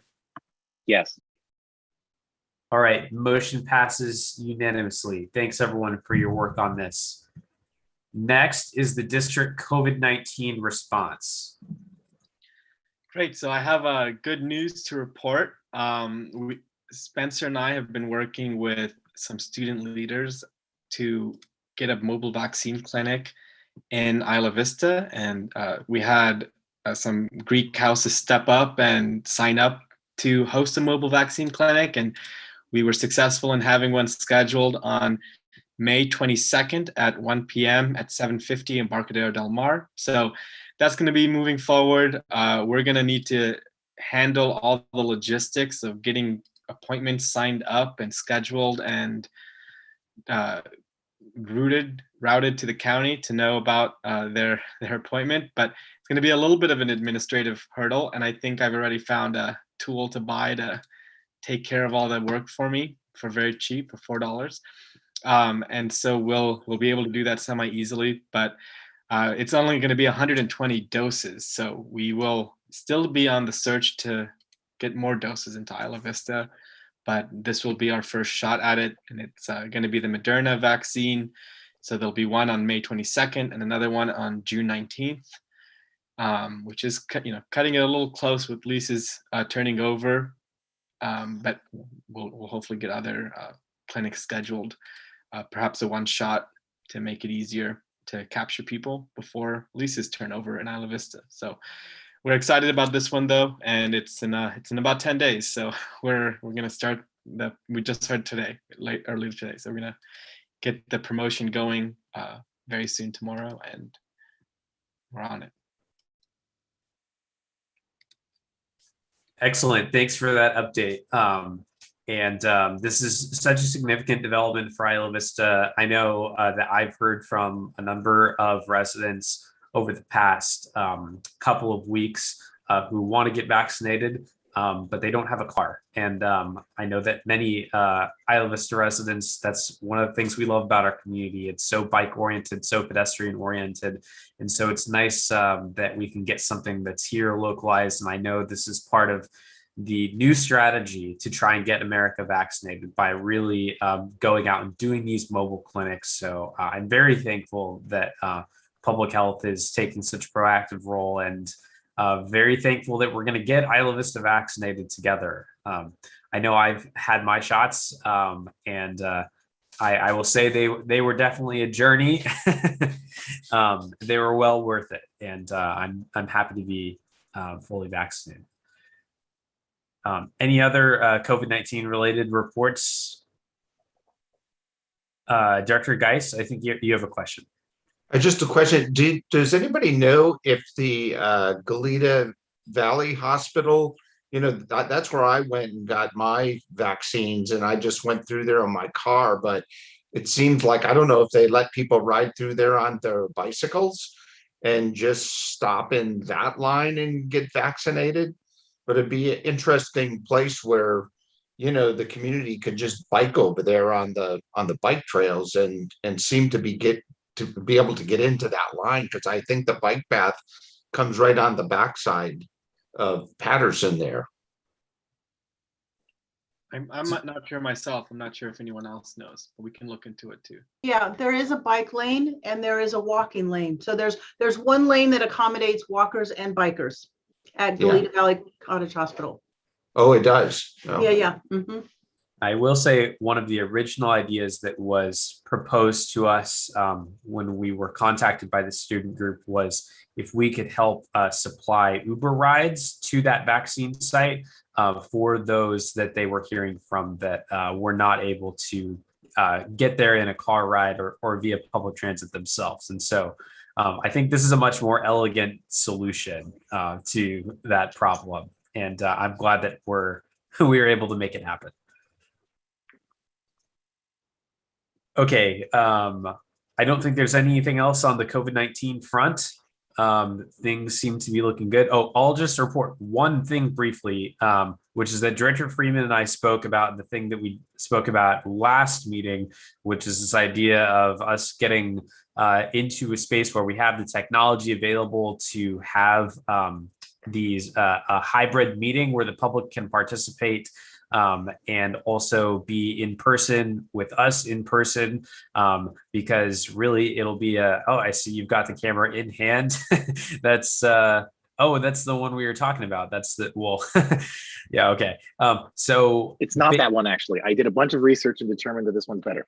Okay, cool. So we're going to do some beta tests because we want to have the technology squared away. And then when the health conditions are right, we should be good to move forward once that, and that'll be a separate thing, but we're working on the tech side. Okay. Anything else on COVID-19? All right, we'll go to next item, reports. Any board members have reports?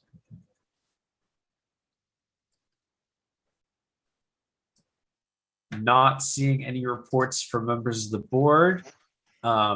We can go to reports from standing and ad hoc committees. Our nightlife, arts and cultural planning group is hosting our community meeting next Tuesday, a week from today. And we are having a planning meeting with our partners at the Park District tomorrow afternoon. Excellent. I'm glad to hear it. Any other committee reports? Okay, we'll go to report from District Council.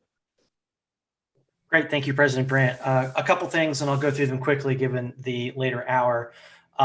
The review period for the general manager and the assistant general manager will be coming up in the next couple of meetings. And to facilitate that process, I put together a review form and described processes that have worked very well for cities and other districts, clients of our firm. Essentially, it's the president will submit these forms out or distribute these forms out to the members of the board. They have a number of areas for scoring the staff member, and then the scores will be aggregated and average will be calculated. And then that'll serve as a basis for having a discussion with the applicant during a closed session personnel review under 54957 section B1 of the government code for personnel evaluations. So that will be in process and coming. It looks like those are going to be split up over 2 days, given how packed the schedule is coming up across the next couple of weeks because of the budget and other items for board consideration. The second item is we continue to track the bills with respect to remote options for participation in public meetings, and AB 339 is the one that's got the most momentum right now. Previously, it was going to require implementation of a remote observation and participation for an internet connection, a telephone connection, basically requiring putting in some infrastructure. The bill was amended in committee, and they've placed a number of requirements via the amendment process that would essentially not have those requirements apply to districts of a certain size. So smaller districts would not have to be forced to comply. Obviously, if they wanted to, they could. But that was something that's the CSCA, the California Special Districts Association, was pleased with. They dropped their opposition to the bill, and that appears to be the one that's got the most legs right now. Just a reminder, it only addresses the public participation and observation aspect and provides another tool by which the public can observe and participate. It does not address the issue under the Brown Act of remote participation by elected officials, or in our case, elected and appointed officials. So those issues are still outstanding. There are two bills that have some peripheral impact on that. But once the governor rescinds the executive orders with respect to remote participation in meetings by elected and appointed officials under his executive order N29-20, then we'll be back to the Brown Act, which means everybody needs to be present, or if you are going to be remote, a quorum of the board has to be present within the district, the physical boundaries. Any remote participation has to be in a publicly accessible place, and the agenda has to be posted in that remote location consistent with the noticing requirements for the type of meeting, 72 hours for a regular meeting, 24 hours for a special meeting. So it's really anachronistic given today's technology and accessibility that exists, but it is the law. So unless and until the legislature acts to incorporate some of these changes that we have been using over the past 15 months, that will be part of going back to business as usual. And finally, with respect to going back to business as usual, as of the 5th of May, I am fully vaccinated with both of my shots. So I'm ready, willing, and able to take the trip back up the coast and see everybody in person again after so long apart. That concludes my report, unless there are any questions. When do you anticipate the governor is going to rescind the executive order? Do we know? We don't. We're watching, and the statewide associations are continuing to inquire. And by statewide associations, I mean the CSDA, the California League of Cities, and the California Association of Counties are all very eager to know. The kind of collective idea is that the governor isn't just going to rescind them and then everybody has to go back to complying right away. There most likely is going to be some type of a taper-in period over time so that agencies can readjust to having in-person participation by elected officials. Now, that being said, if it's consistent with your county ordinances, some of our clients are going back to a hybrid, where some members of the board or the city council are participating remotely. Others are in person and observing whatever the protocols are for them to meet in person, social distancing, masking, etc. So there is a certain amount of tailoring to meet the needs of the agency, but we're waiting for a final word. We don't know exactly when it is, but we have a general feeling that the governor isn't just going to pull the executive orders back out and force compliance, the next day. There's an understanding that public agencies have time, they have noticing requirements, et cetera, and they've got to do public outreach to let the public know that business as usual is going to be resuming within a certain period of time.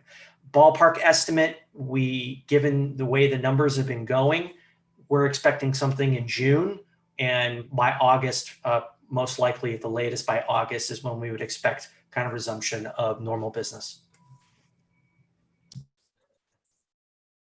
Great. Thank you for that, Ross. And I'll just note, when Jay and I have been talking about when we should be ready by, that's what we've been talking about too, is that June time frame. So appreciate the update. Any other questions for our district council? Okay, next, general manager's report. Great. Well, not as much to report. We had a lot at the board agenda, but Compost Collective, we were having some people on the Dirt Rider side leave their positions, so we're going to do some restructuring and rehiring there to see who's staying and where we need to rehire. So there'll be additional jobs at the district opening up relatively shortly, besides the 2 we approved today.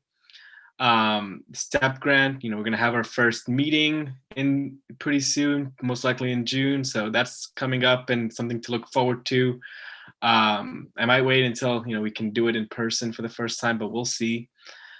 We have our finance committee meeting coming up on Monday, the 17th. And the finance committee is going to be looking at other specific areas of the budget, like we did in the community programs area, and then the board reviewed it. And we'll have a first look at the status quo expenditures for 21-22. Next meeting, the investigator annual review, will be coming up. And so we'll be in the position to look at those contracts and be able to renegotiate what we need to do. That one, though, is on a different timeline because the safety stations are on an August to June timeline, whereas the investigators a year-round timeline. So we have different flexibility there on amendments and extensions. The food distribution program, I visited the food distribution today. It's a great operation they've got going on there. They have great safety protocols, and the bags of food looked really awesome. I think it's the high quality food, frozen fish and fresh vegetables. So I think we're really helping people there, and they are now helping us pass out our Spanish language budget survey. So we'll be more inclusive in getting feedback from the community. Deborah and our staff and our Ivy Beautiful folks attended the conference last week, and we've got a lot of on C-Click Fix and civic engagement. So we've got a lot of good information to move forward with on that. So we're going to be working on that. And another note on the Public Records Act request, we did get several, again, since the last meeting on the compost collective from a single individual. That's my report. Thanks for that update, Jonathan. Any questions on General Manager's report? I just wanted to make a comment that at today's Board of Supervisors meeting, there was an item on consent having to do with the pallet shelters. And that there was a contract entered into with Good Samaritan and the County Community Services about moving the pallet shelters to Lompoc in June. So I thought that might be of interest. Thank you. And one thing I didn't note for the board is, I got my shot too last week, so I wasn't at that conference for that reason. Other things I was out, and then I'll be out this Friday too. So we have our lease meeting on Friday morning, and then I'm out after that for a day or two for medical reasons. So I'm not around at the end of this week. All right. Well, we wish you a healthy weekend, and I think with that, we've come to the end of our meeting. Can I get a motion to adjourn? I'll move to adjourn. Second. Made by Deschler, seconded by Flaherty. Any public comment? We'll go to roll call vote. Director Brent? Yes. Flaherty? Yes. Deschler? Yes. Yes. Nice. Yes. Aguilar? Yes. Yes. All right. Thanks, everyone. We'll see you on May 25th for the next regular meeting. Bye.